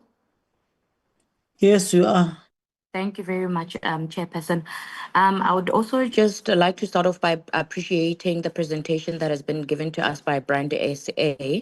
And I think some of the questions that I would have posed have been answered by my fellow colleagues on the platform. I think what is quite critical, and I see also my colleagues on the platform are echoing, and perhaps Brand SA can also give us a better clarity and insight on, is through its interactions, engagement, and stakeholder engagements globally, what have been the immediate international investments that they have been able to foster or facilitate. I think that's quite critical for us to really have an appreciation and understanding of some of the direct international investment that has come through the collaboration, but also the participation of Brand SA. My next question also then speaks to the visibility of Brand SA locally. I'm not sure which one of my colleagues also spoke about this. Yes, we see the work in the presentation as well of the work that is being done globally in other countries, but what is the footprint of Brand SA in South Africa locally, and how does it see itself perhaps enhancing its visibility within the local context? And I think that's quite important. And also within the continent, I've got a particular interest in the footprint continentally, so that we also look towards Brand SA fostering, bilateral trade investments within the continent. I think that's very important. Chair, I think with what Brand SA has also presented, and I think this is one of the things that we must look at. What are some of the interventions or campaigns or intervention campaigns that are being put together by Brand SA to sort of position South Africa to be a more investable country? And I think that's very important looking at the current geopolitical landscape. If we can get an overview on that. And I think Honorable Christie indicated that Brand SA is quite well funded, but I would also have an interest to find out, outside of that particular funding that has been stated here, are there other international or external private investors that are investing within the work that is done by Brand SA? Chair, I will then move into the institutionalization of Brand SA and where it is positioned. Brand SA's role is beyond tourism, and I think my fellow colleagues have really articulated this. It goes beyond tourism, and I think that's why it is put within this particular portfolio committee and within the presidency, because its work is, or its mandate, it's fixtured around positioning South Africa globally and within the continent and locally. So I think that's very important for us to really have an appreciation of what it's also doing to ensure that we are economically, but also geographically and politically positioned correctly as a country. I would like to, and I know maybe perhaps this is going far left, perhaps what has been Brand SA's participation when it comes to the G20 and really showcasing, because South Africa is holding the presidency, and I think Brand SA plays a very pivotal role in really highlighting and showcasing the work that is being done, and also the inputs that are being made or deposited through South Africa being holding the presidency of the G20. And I think that's quite critical for us to really look at what are we coming up with, what are we pushing, and what are we contributing towards the G20 that really speaks towards global investment, that speaks to social cohesion, it speaks to really social impact-driven initiative programs and also legislations. And I think South Africa right now is driving quite a lot of progressive interventions through the G20. Are those being captured, and how are they being articulated so that South Africa is positioned appropriately? My last question, Chair, going back to the institutionalizing of the Brand SA, I would like to find out, in terms of the other portfolio committees or other departments that Brand SA presents to and accounts to, perhaps, and also what are the other departments that they've engaged with? Is there any bilateral or interdepartmental collaborations that they are currently having, such as collaborations with your GCIS, etc.? That is critically important, because I think that's where they're able to extract the wealth of knowledge and information, and what it is that is being done at a government point of view. So I think if we can look at that and look at what is also the global best practice and how Brand SA is implementing this. Chairperson, I know I said lastly, I would like to just find out from the recommendations that we have made as a portfolio committee since the last time Brand SA was with us, What are some of those recommendations that they have taken and implemented, if they have implemented anything? I think if we can get a reflection of that, that would be highly appreciated. And also appreciating the contribution that has been made by the department, and also appreciating that Brand SA plays a very invaluable position within positioning South Africa globally. Thank you very much, Chair. Thank you very much, Honorable Chauke. I see the hand of Honorable Sabrathi. Thank you, Honorable Chairperson, and thank you for this opportunity to be with the Portfolio Committee on this very important presentation of theirs of Brand SA. I am an alternative member, so it's always, I look forward to the opportunity when I am free to join you all. Chairperson, maybe let me begin by appreciating the importance of Brand SA, because it deals with a very critical element of anything. Any business must have a soft side of it, the public side of it, and the country itself needs to be projected. And I think we must not underplay the importance of brand positioning of any country to attract investments, to attract tourists, and speak to its key mandates. Maybe my questions will be surrounded around what was the mood last year before the establishment of the GNU versus now? I know there's been, I'd love to see it. Is there a measurable way of asking the mood? Was the mood internally, and what was the mood internationally of the country? Has there been any measuring tools for that? And maybe closer to what are the issues, for example, the entire issue surrounding the Ministry of Police and Justice? How has this affected us, if any, from an international point of view, and then also from an internal point of view? So I'd like to get a perspective of that. Internally, is Brand SA focused on issues such as, for example, we have had a huge amount of service delivery issues in the country. Is there any measurement of the mood in terms of service delivery, maybe last year, and with the government's efforts that we've been putting in through the GNU this year? And maybe the grey listing itself, maybe the grey listing or the removal of South Africa from the grey listing, what were the circumstances that led to that? And how then are we capitalizing as a country to celebrate that and to project, rightly so, the positive trajectory that the country is going on? And maybe, Chairperson, as I pause, I did hear Honorable Christie passionately engaging on the issue of investments and what her political party is trying to do in terms of the triple BEE and make it easy for businesses to come into the country. But maybe I'll invite members to visit the Portfolio Committee of yesterday, in which I sit, in which we invited the triple BEE Council for South Africa over the ICT sector to give us feedback about transformation. And I must admit, I was hugely shocked that those multinational businesses that have benefited from the EEIP, which is the alternative investments to the 30%, have actually not, and to quote the words of the chairperson, and these are the words she used, they will bypass if they feel we are asking hard questions. In other words, if they ask to say, okay, you said you're going to put in 10 billion rands, show us how you put in that 10 billion rand. I'm paraphrasing. So in response to that, she said, by bypassing if they feel they're asking hard questions.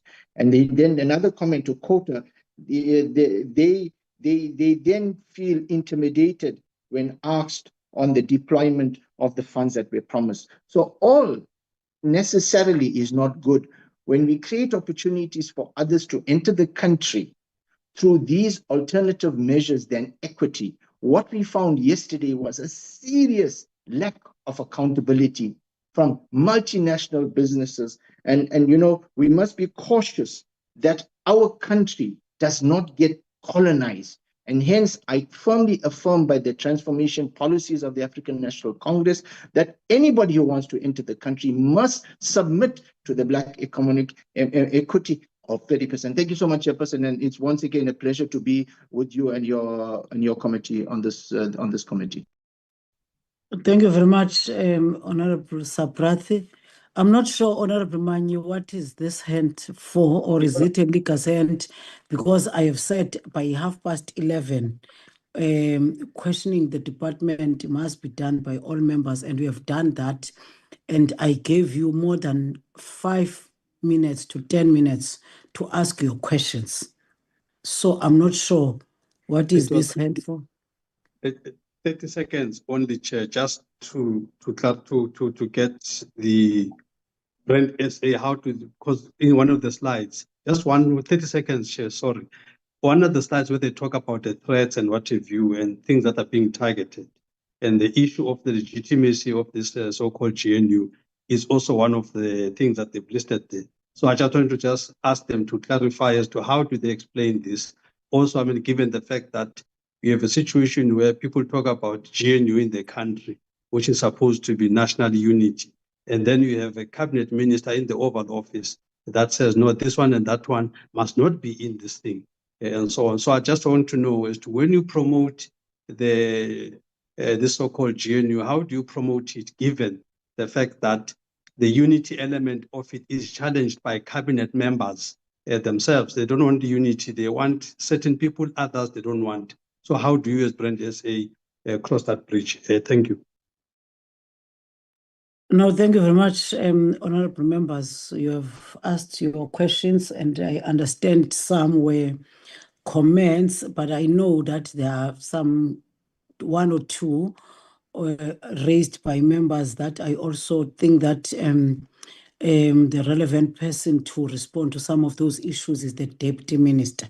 And I will request that the Brand SA respond in the main in all questions relevant to the department and obvious questions that also speaks to the report itself. All other political statements and the entities serving them imperialist and whatever, the merging of the Order, Chair.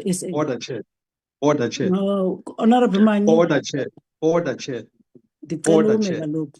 No, order, Chair. I'm calling an order on you, Chair, because the things that we've said here are linked to the presentation. We've rooted this thing about WEF. WEF is in the presentation. I gave you an opportunity to speak. Yes, Can you Chair, allow but you me? can't be out of order, Chair. When you speak, don't be out Honorable of order, Manyi, Chair. Honorable Manyi, I'm humbly requesting you to close your mic and wait for me. So I will then request that the department respond to those other issues and all other statements that the DM will at the end will then respond to all other issues. I'm handing over to yourself, CEO. The CEO and also the chair, you can respond. And after that, I will give the DM. Thank you very much. Sorry, my apologies, Honorable Chair and the CEO. Let me just open this a little bit. So, okay. Thank you, Honorable Chair. Because we are not in one location, so we have not decided who is going to handle which set of questions. Sorry, Chair. Can I see there's a hand of Honorable Chauke and Honorable Dunjwa. Just quickly, 2 seconds. Honorable Chauke. Thank you very much, Chairperson. Chair, mine is just two things, and I do apologize for coming in right at the tail end. Mine was just to obviously the minister and also to Brand SA in terms of the strategic approach on tackling false propaganda. Especially and also just a view on how it affects global or international investments in the country. And how are we looking to safeguard against that? And I think it's quite important if we can get that from the Deputy Minister and Brand SA, because there should be a correlation and collaboration between the two to safeguard against that. My last one, Chairperson, would be in terms of the achievement, and I think Honorable Sobrathi also mentioned one of the achievements of being removed from the grey list, etc. How has Brand SA and also through the deputy minister and the presidency, how have we responded to this, and what are the impacts of some of these achievements? For example, you look at Tshwane, where we have seen quite a large amount of economic investment. Are those things being highlighted since Tshwane has been now led through a coalition of the African National Congress?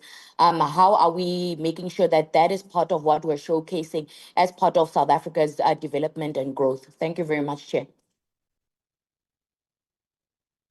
Thank you very much. No, Chair, I'm sorry, it was not a question. I think you have addressed. I wanted to call an order to Honorable Mine. Thank you, Chair. What order?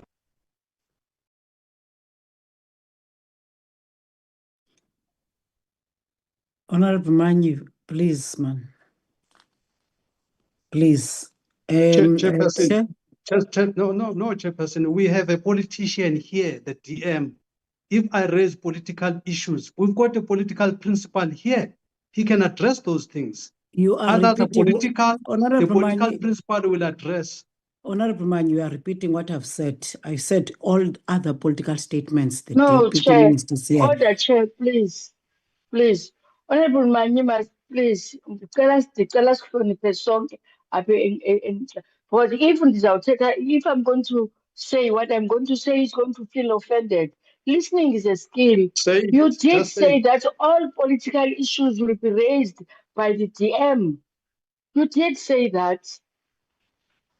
Thank you, Chair.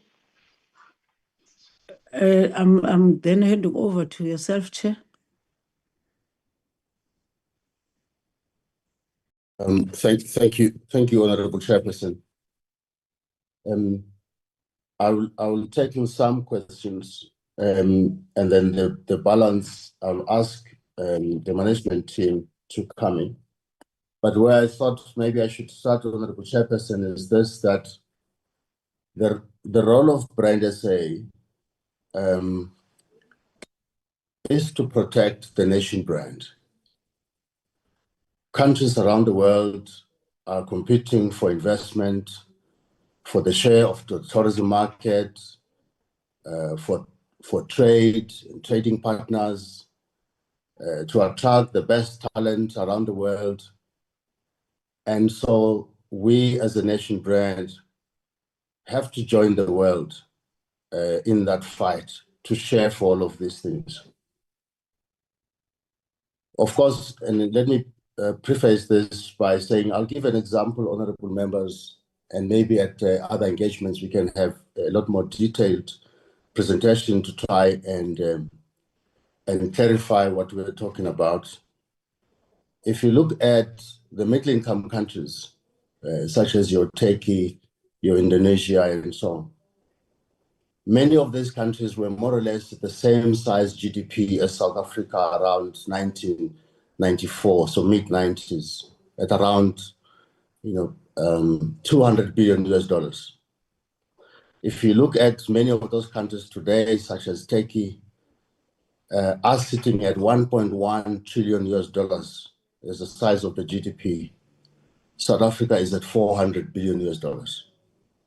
So in the last 30 years or so, South Africa has trailed behind. And so the role of a nation brand can therefore not be overemphasized in the fight for investment, in the fight for the share of the tourism market, the share in trade, as well as to attracting talent. But we do this, honorable members, in the context of our reality. And our reality is something that we wish could be changed. But as Brand South Africa, we're just a small component that focuses on protecting and advancing the nation brand. And it's the rest of us as a society that must fight all of this. And I'll give an example, honorable members, of two things. One is crime. As we do this work, lots of people are saying, what about crime? How can I invest in your country with these levels of crimes? And we acknowledge that this is a reality. But in order to try and claim a share of this trade and investment of the world, we have to unpack the crime and communicate to the world in a manner that shows them that, yes, we have crime like everyone else, but we are putting efforts to fight the crime. And one of the critical issues that we're beginning to, to focus on as Brand South Africa is saying, when many of us, and of course I think South Africans do this very often, we do this to ourselves when we say we are the worst, we're the crime capital of the world. When we ask a deeper question and say, compared to which countries, which are the countries that are keeping statistics on crime, you'll find that not all countries in the world do that. Even those that do don't publish them. But of course, we still appropriate to ourselves this tag that we are the worst. And of course, we defeat the bigger objective, that of making South Africa to give it a fighting chance in the world. And of course, unemployment is a similar thing. We have a lot of unemployment, people are struggling. But the reality is that there are many destinations, both on the continent, in Latin America and elsewhere, that even has facing the similar challenges that we do. But of course, we say we are the worst in unemployment. And when we say, please, let's share statistics, and of course, we do this behind the scenes in the work we do. Many countries don't keep the statistics. When they do, they don't publish it. So I'm saying that is our reality, honorable members. We accept we have to deal within, do our work within that reality. So it's not easy. So our role is specifically to manage the national brand, manage reputation, to ensure that we are presentable around the world. So putting our best foot forward, as it were, for South Africa. But once we have done that, our hope is that those companies that are fighting for partners around the world to invest in South Africa, they will do that. They will do that, and they'll find South Africa attractive for investment. Equally, we can convince tourists that if you come to South Africa, you'll go home back to your country safe, but you'll have enjoyed our country. We want to trade with the rest of the world. We must convince them that they are better off trading with us than someone else. Of course, the talent that the world is chasing. So I thought I must just open up with this, honorable members, and say all questions that have been raised are correct, they are relevant, but we just need to present that, for example, trade and industry as a department goes to a much deeper level, where they identify specific companies that want to come to South Africa and handhold them until they've invested.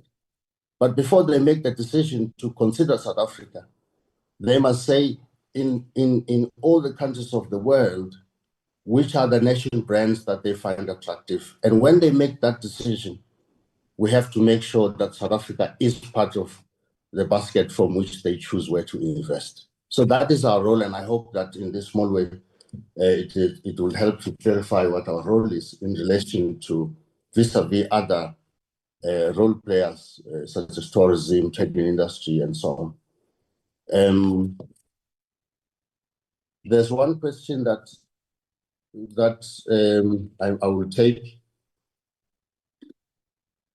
on the consequence management. Honorable members have asked questions to this department and the Brand South Africa about the issue of the separation, the payment for separation in the separation agreement of the ex-CFO. We did, as mandated, both by National Treasury, the Auditor General, and our Parliament. We ran a process to determine what has happened there. Was all the money paid? In fact, was it meant to be paid? We have concluded that process. The Auditor General had said it's 4.5 million rand that they think is fruitless and wasteful expenditure. The process that we ran, which is very detailed, and we still look forward to an opportunity to present that to our Honourable Parliament, as we have been requested to do. It shows that in some areas, the money, some of the portions were not due, but some of the monies paid were due, such as the increases, the leave days, and so on. But instead of 4.5 million, the amount is 2 million rand. So yes, there has been some wrongdoing. And where does that come from? It comes from the fact that the court said pay this person from the date of dismissal until the date that the court made a decision. And of course, management went ahead and did that. But when the legal process was run to determine this, the legal opinion said, to the extent that this employee involved went and got a job elsewhere in August 2021, they are not entitled to money that you paid from the middle of August 2021 to the end of to the middle of 2023. So you can only calculate the balance between what they would have earned at Brand SA and what they were paid wherever they were. So if they were paid less than what they would have earned at Brand SA, you must pay them the difference. So those monies were then calculated, and it's found, they were paid irregularly. And that, as I say, the report is available. The board, we have completed the work. The board has adopted the report. It will come to Parliament in due course through the executive authority. Thank you, honourable members. I will deal with this at this stage, and I will allow the rest of them, the management team, to take, and of course, with the advice that there are those that belong to the deputy minister, and the CEO will leave those for the deputy minister. I thank you. Thank you very much, Chair, for that. Honourable Chair of the Portfolio Committee, just to indicate that from a Brand South Africa's perspective, the core marketing pillars of our entity really rest on being responsive and being proactive in how we market and position and protect our nation's brand. Crucial is the country's key value propositions, which really lie in showcasing South Africa's economic strengths through our investment and our trade competitiveness. We also highlight other sectors, and we also highlight our cultural richness, which is very, very important for us. We reinforce confidence in governance and global leadership, and really celebrate our diversity and our resilience as a destination. And anchored within this is the spirit of Ubuntu that defines our people as South Africa.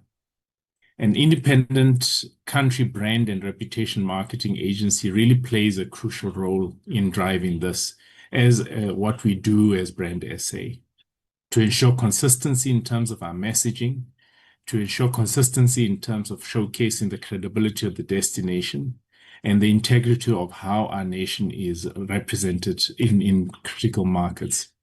This independence, Chair, enables us to manage the perceptions effectively and to respond swiftly on global developments to position South Africa confidently in different areas.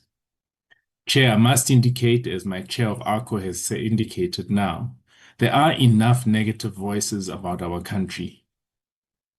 And we can't just sit back and just keep quiet about all the negative voices that are there. Our role is to ensure that we also amplify the positive about our destination, South Africa. And it's incumbent on each and every person to also play their part in ensuring that they amplify the positive messaging on our destination, South Africa. Hence, the work really rests on that, and not necessarily just of Brand SA. We also work with our diaspora in different markets. We work with our South Africans here at home. Our work is split 70% international, 30% domestic. And within the 30% domestic, we have our Play Your Part campaign, which really focuses on nationhood, on constitutional protection, as well as on patriotism. We support different initiatives in all provinces, specifically focusing on amplifying the messages of South Africans on the ground, on issues that affect them, on positive messaging, on how they've been able to make a difference also within our own communities right here in our country. The perceptions, I just want to go through some of the questions that have been raised in terms of how we engage with the different embassies in different markets, or which embassies do we engage with. Any market that we go into internationally, the first port of call is our mission, because our mission is basically the extension of our voice in that market. So we work with every single embassy that in any destination that we would then be participating in. The question around xenophobia and our positioning within the African continent. Africa is a critical market and a critical continent for which we have a direct focus on. We've done a number of programs within the continent. There are some countries which are a little bit difficult to work in, but we don't remove the foot off the accelerator. We still go into those destinations to ensure that we can amplify the voice of South Africa. The issue around xenophobia obviously is an unfortunate one that keeps cropping up and really showcasing its tentacles. And again, I think that one I would request to leave it to my political leader, which is the DM, because a lot of it is also propelled by the political discussions that we see currently. And that is not the space that we participate in as Brand South Africa. In terms of the GNU, the question around the assessment on GNU, we do a domestic study called the State of the Nation Brand Study, which when we did the study, the results came out in March this year, where there was positive optimism in terms of the GNU. We don't promote the GNU, we promote the government of the country. And how it is structured, of course, it's as what we are seeing it currently. And based on the research that was done, there was a renewed hope in terms of how the country is faring based on how the GNU has been performing to date. Of course, when we do the study next year, it'll be based on lived experiences of our people, and that lived experience will then give an indication of how the destination is fed and how the country is performing under the GNU. Brand South Africa does not serve the interest of foreign companies. We market South Africa as a destination to attract foreign direct investments. And those foreign direct investors, as they come into the destination, the issue around return on investment is return on investment for investors coming into the destination. Any investor that goes into a destination would want to see a return in terms of their investment in the destination. But that return on investment that was indicated in the slide is not only for foreign direct investment, it's also for domestic investment. So we support the initiatives under the Department of Trade, Industry and Competition to also market South Africa and opportunities within South Africa to domestic investors. So our efforts are equal and equally spread for both domestic investments as well as foreign direct investment. The World Economic Forum does not fund Brand SA. The 10 million that was indicated is through our fundraising efforts as Brand SA, to ensure that we are able to put forward our best foot when we participate at the World Economic Forum, which takes place in Davos. That fundraising it's mostly contributions from South African companies that want to coordinate a Team South Africa approach, and we leave the country going into Davos as a unified entity with key messaging, unified messages, and ensuring that when we're at the World Economic Forum, that we showcase South Africa correctly in that market. So that 10 million is through our fundraising. So a lot of the either financial institutions or other private sector companies in South Africa, they contribute towards that, because we can't fully fund it as Brand SA. Hence, we go through the process of raising funds for us to be able to ensure that we can represent South Africa adequately. We also support and collaborate with entities such as Proudly South African in the showcasing of South African-made products, and of course, the agenda driven by the Department of Trade Industry and Competition in terms of localization and value addition at source is also part of the mandate that we are driving in the marketing of the destination. In terms of the celebration of our successes, the grey listing, the lifting of South Africa's removal from the grey listing. So we have actually amplified that. So every success, whether it be Bafana Bafana qualifying or being removed from the grey listing, or Eskom's, of course, showcasing positive returns after 8 years, declaring a profit, etc. Every single success that is visible in our country, we showcase that, and we put it in all our platforms to ensure that we can amplify all the positive messages about South Africa. As I've indicated, there is a lot of negative information that is out there. Our role is specifically focused on amplifying the positive messages, but the real messages, not camouflaged or made up stories, real messages about South Africa in different platforms that we involved in. In as far as the G20 is concerned, Brand SA has been actively involved in the G20 programs. We've supported across government departments in the different meetings that they've been hosting.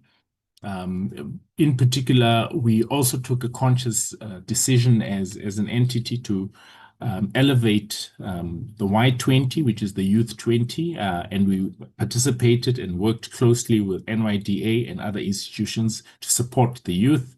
We worked with the W20, which is the Women 20. We've worked with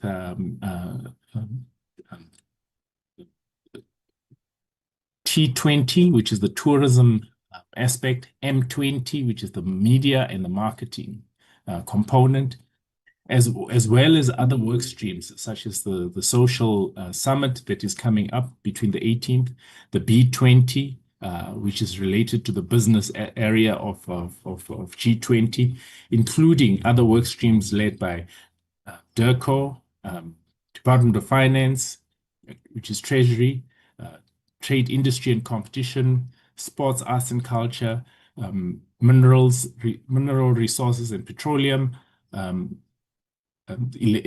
electricity, etc. So all these other departments, because Brand SA works across the different departments, we've been able to support each one to ensure that we amplify the messaging around the G20 and, of course, all roads leading to the Leaders Summit, which will be taking place within the next 4 weeks.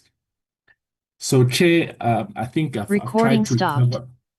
tried to cover a lot of the responses from a Brand SA, but just to indicate that really from our side, our messaging and our request always is we need every single South African to play their part in the marketing and the promotion of our destination.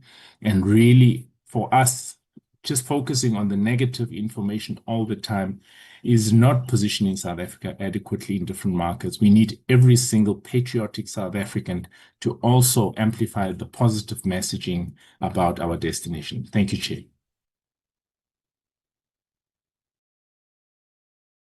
Thank you very much, CEO Dear. Well, thank you very much, Chairperson. I am quite encouraged and elated by the response of the Portfolio Committee, and particularly the robustness with which these issues have been raised with me and the team that I lead, and the representative of the Board of Trustees. Honorable Mani aptly reminds us that Parliament is a platform for political debate. I'm going to request the CEO to flight a slide on the brand hexagon on which the brand SA work is predicated. Can you please have that slide, CEO?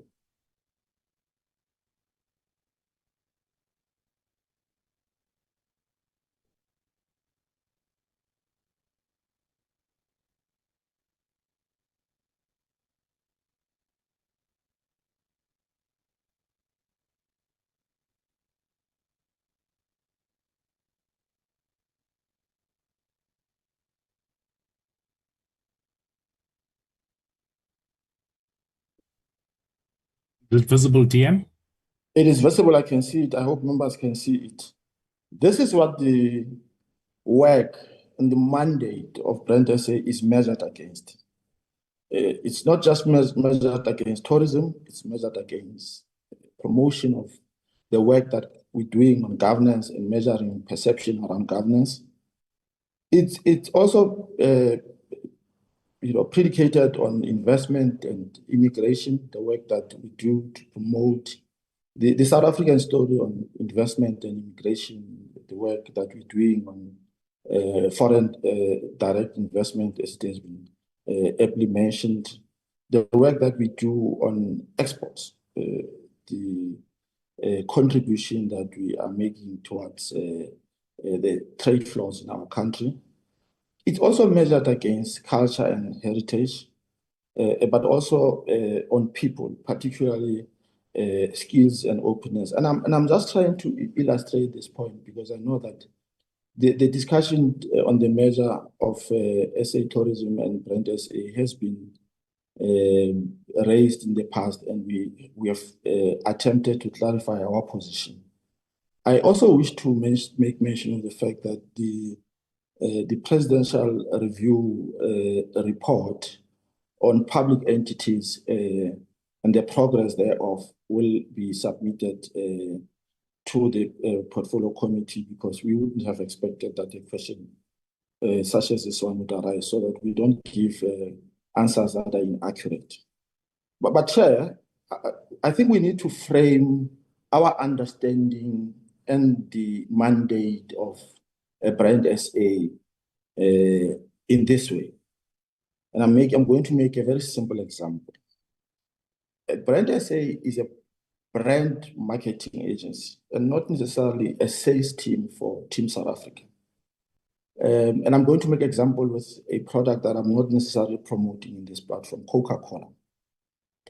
Coca-Cola appoints a marketing agency which helps inter alia with creating marketing materials and on the work of advertising.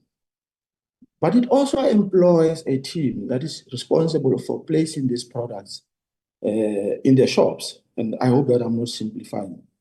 Brand SA is responsible for the brand hexagon and creates strategic marketing communication around each of the pillars of this hexagon.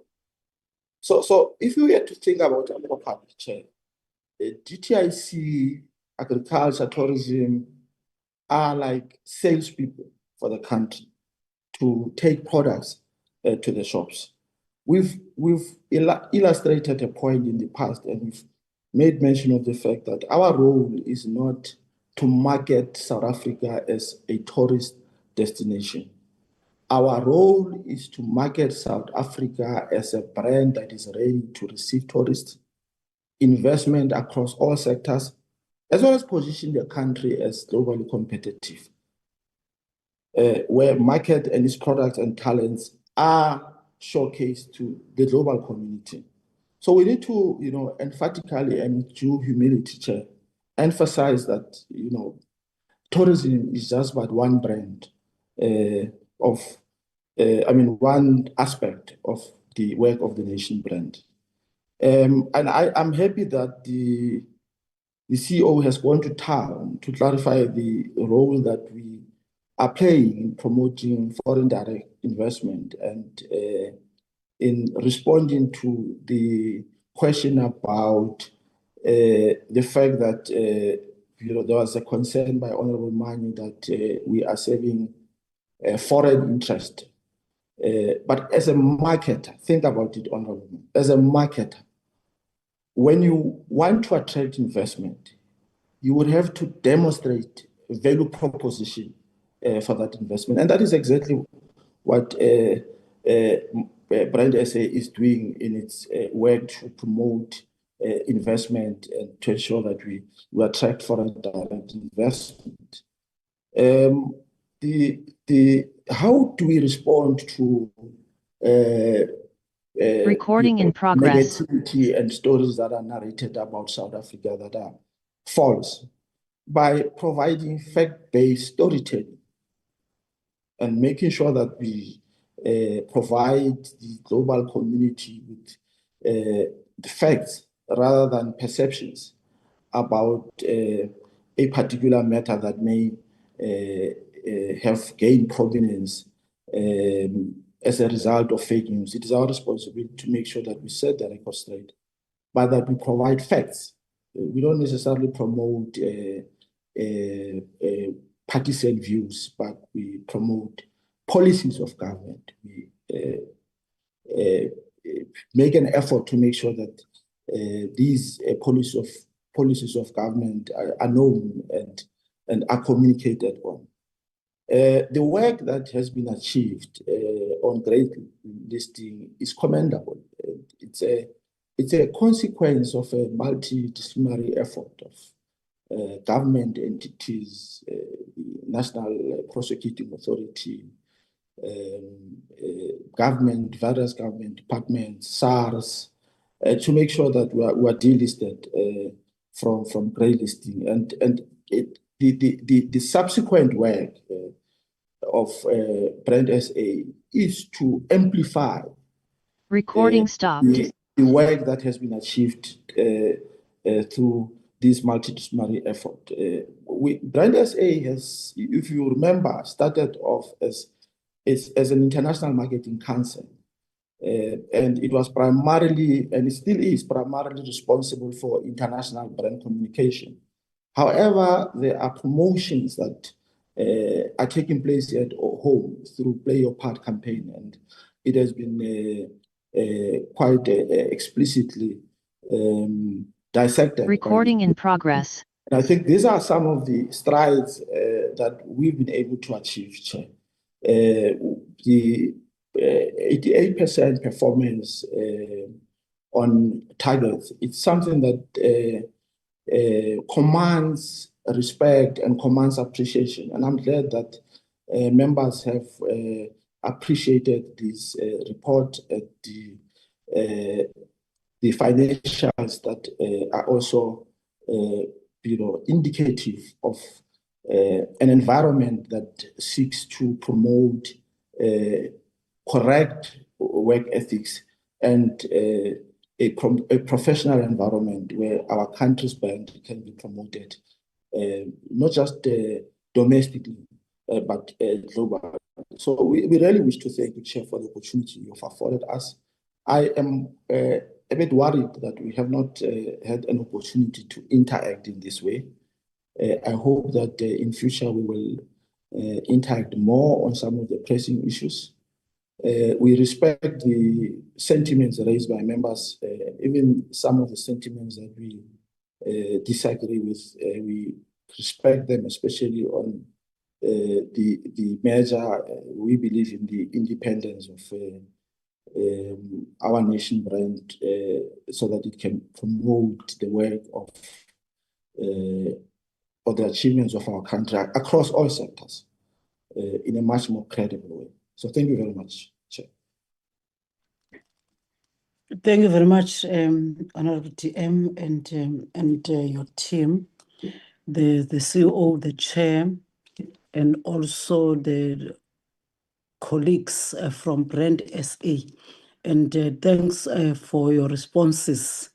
And I believe that you have responded to all questions that have been raised in this platform by honorable members, and obvious also touched to those political statements also from members, and hoping that will then engage further in a physical meeting, because sometimes it's important that we don't only meet virtual, but we understand that it's still part of our responsibility of Parliament to meet virtually. But it's important that at some point, because there are a lot of issues, we also meet physically with the entity. And with those few words, I will release all of you, and thank you very much to all of you.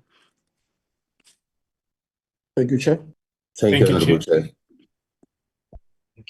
Honorable members, I think there is an item, the second item that I will wish that we don't proceed with that item of dealing with the BRRR report. The draft have been sent and emailed to all of you, and I so wish that honorable members, you then look at those reports, then submit your inputs to Mandy, so that we then convene for an hour tomorrow. We have requested to the House Chair that they will give us that opportunity, so that we then meet tomorrow morning just before our caucus meetings at 10 o'clock, at least between 8:30 and 9 o'clock, deal with all the reports.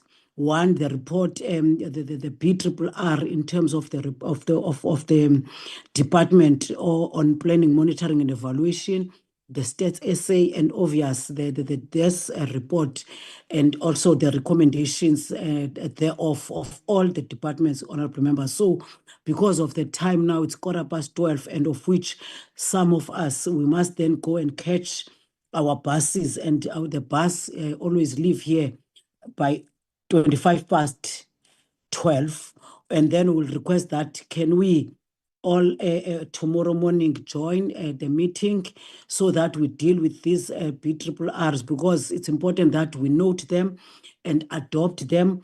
And the last date, the due date to submit our reports of our portfolio committees, it's on the 30th, which is tomorrow. Do we all agree, honorable members, on the proposal just before our caucus meetings? Tomorrow we meet and consider the adoption of the reports. We agree, Chair. Honorable Manyi. Chair, yeah, no, on that point, I think it's fine. I would have actually even proposed that why don't we do it after plenary tonight? What would be the problem? It's still virtual, isn't it? No, we can do it, no problem. Why don't I'm proposing that we Sorry, Chair. Okay. No, sorry, Honorable Mike. Sorry, Chair. I want to formally table my apology. Tomorrow I've got a steering committee meeting, which is physical in the morning, so I won't be able to attend the tomorrow meeting. Even more of a reason. I think let's agree, honorable members, will then, because each and every meeting of a portfolio committee must apply to the House Chair. So already we have written to the House Chair to have that meeting at least early in the morning, just before our caucus meeting, just to look at our Atlantic documents, consider noting them and adopting them, so that we submit, honorable members, because it's important, the last date for all portfolio committees to submit their annual reports, which is their BRRRs, is on the 30th. So we'll check with the House Chair if it's possible tonight, or if not, honorable members, let's do that tomorrow morning, just before our caucus meetings at 10 o'clock. Please, honorable members. Okay. Chair, just before you close me out. Yes, we will apply, honorable members, for tonight, because we don't have any activities after our sitting today. But if not, we'll then write in the chat group if today it's possible. Then, if not possible, then tomorrow morning at 8:30. Thank you very much, honorable members, for your time. Before you go, Chair, can I just ask that because I had 3 follow-up questions. Can I just table them here very quickly, half a minute, and then ask that they be forwarded? The one you want to table what? The follow-up questions to the presentation that you've released the members of. that we just follow them through, that these are the other questions that they can respond to, even if in writing or something. Can you then, Honorable Manye, write those questions to myself and Mandy will then send to But I the want them to be, department. okay, all They right. have Because I left the wanted them tabled platform. here for the record. For the record, just very briefly, is the wish They of the will be, even CFO. if we have asked them offline, they will be recorded by in the All right. Okay. report. Thank you very much. Covered. Okay. Sure. Thank you very much, all of you, honorable you. members and colleagues, our support staff. Let's meet at 2:00 in the house sitting. Thank you. Thank you, Yeah. Chair. Bye. Bye.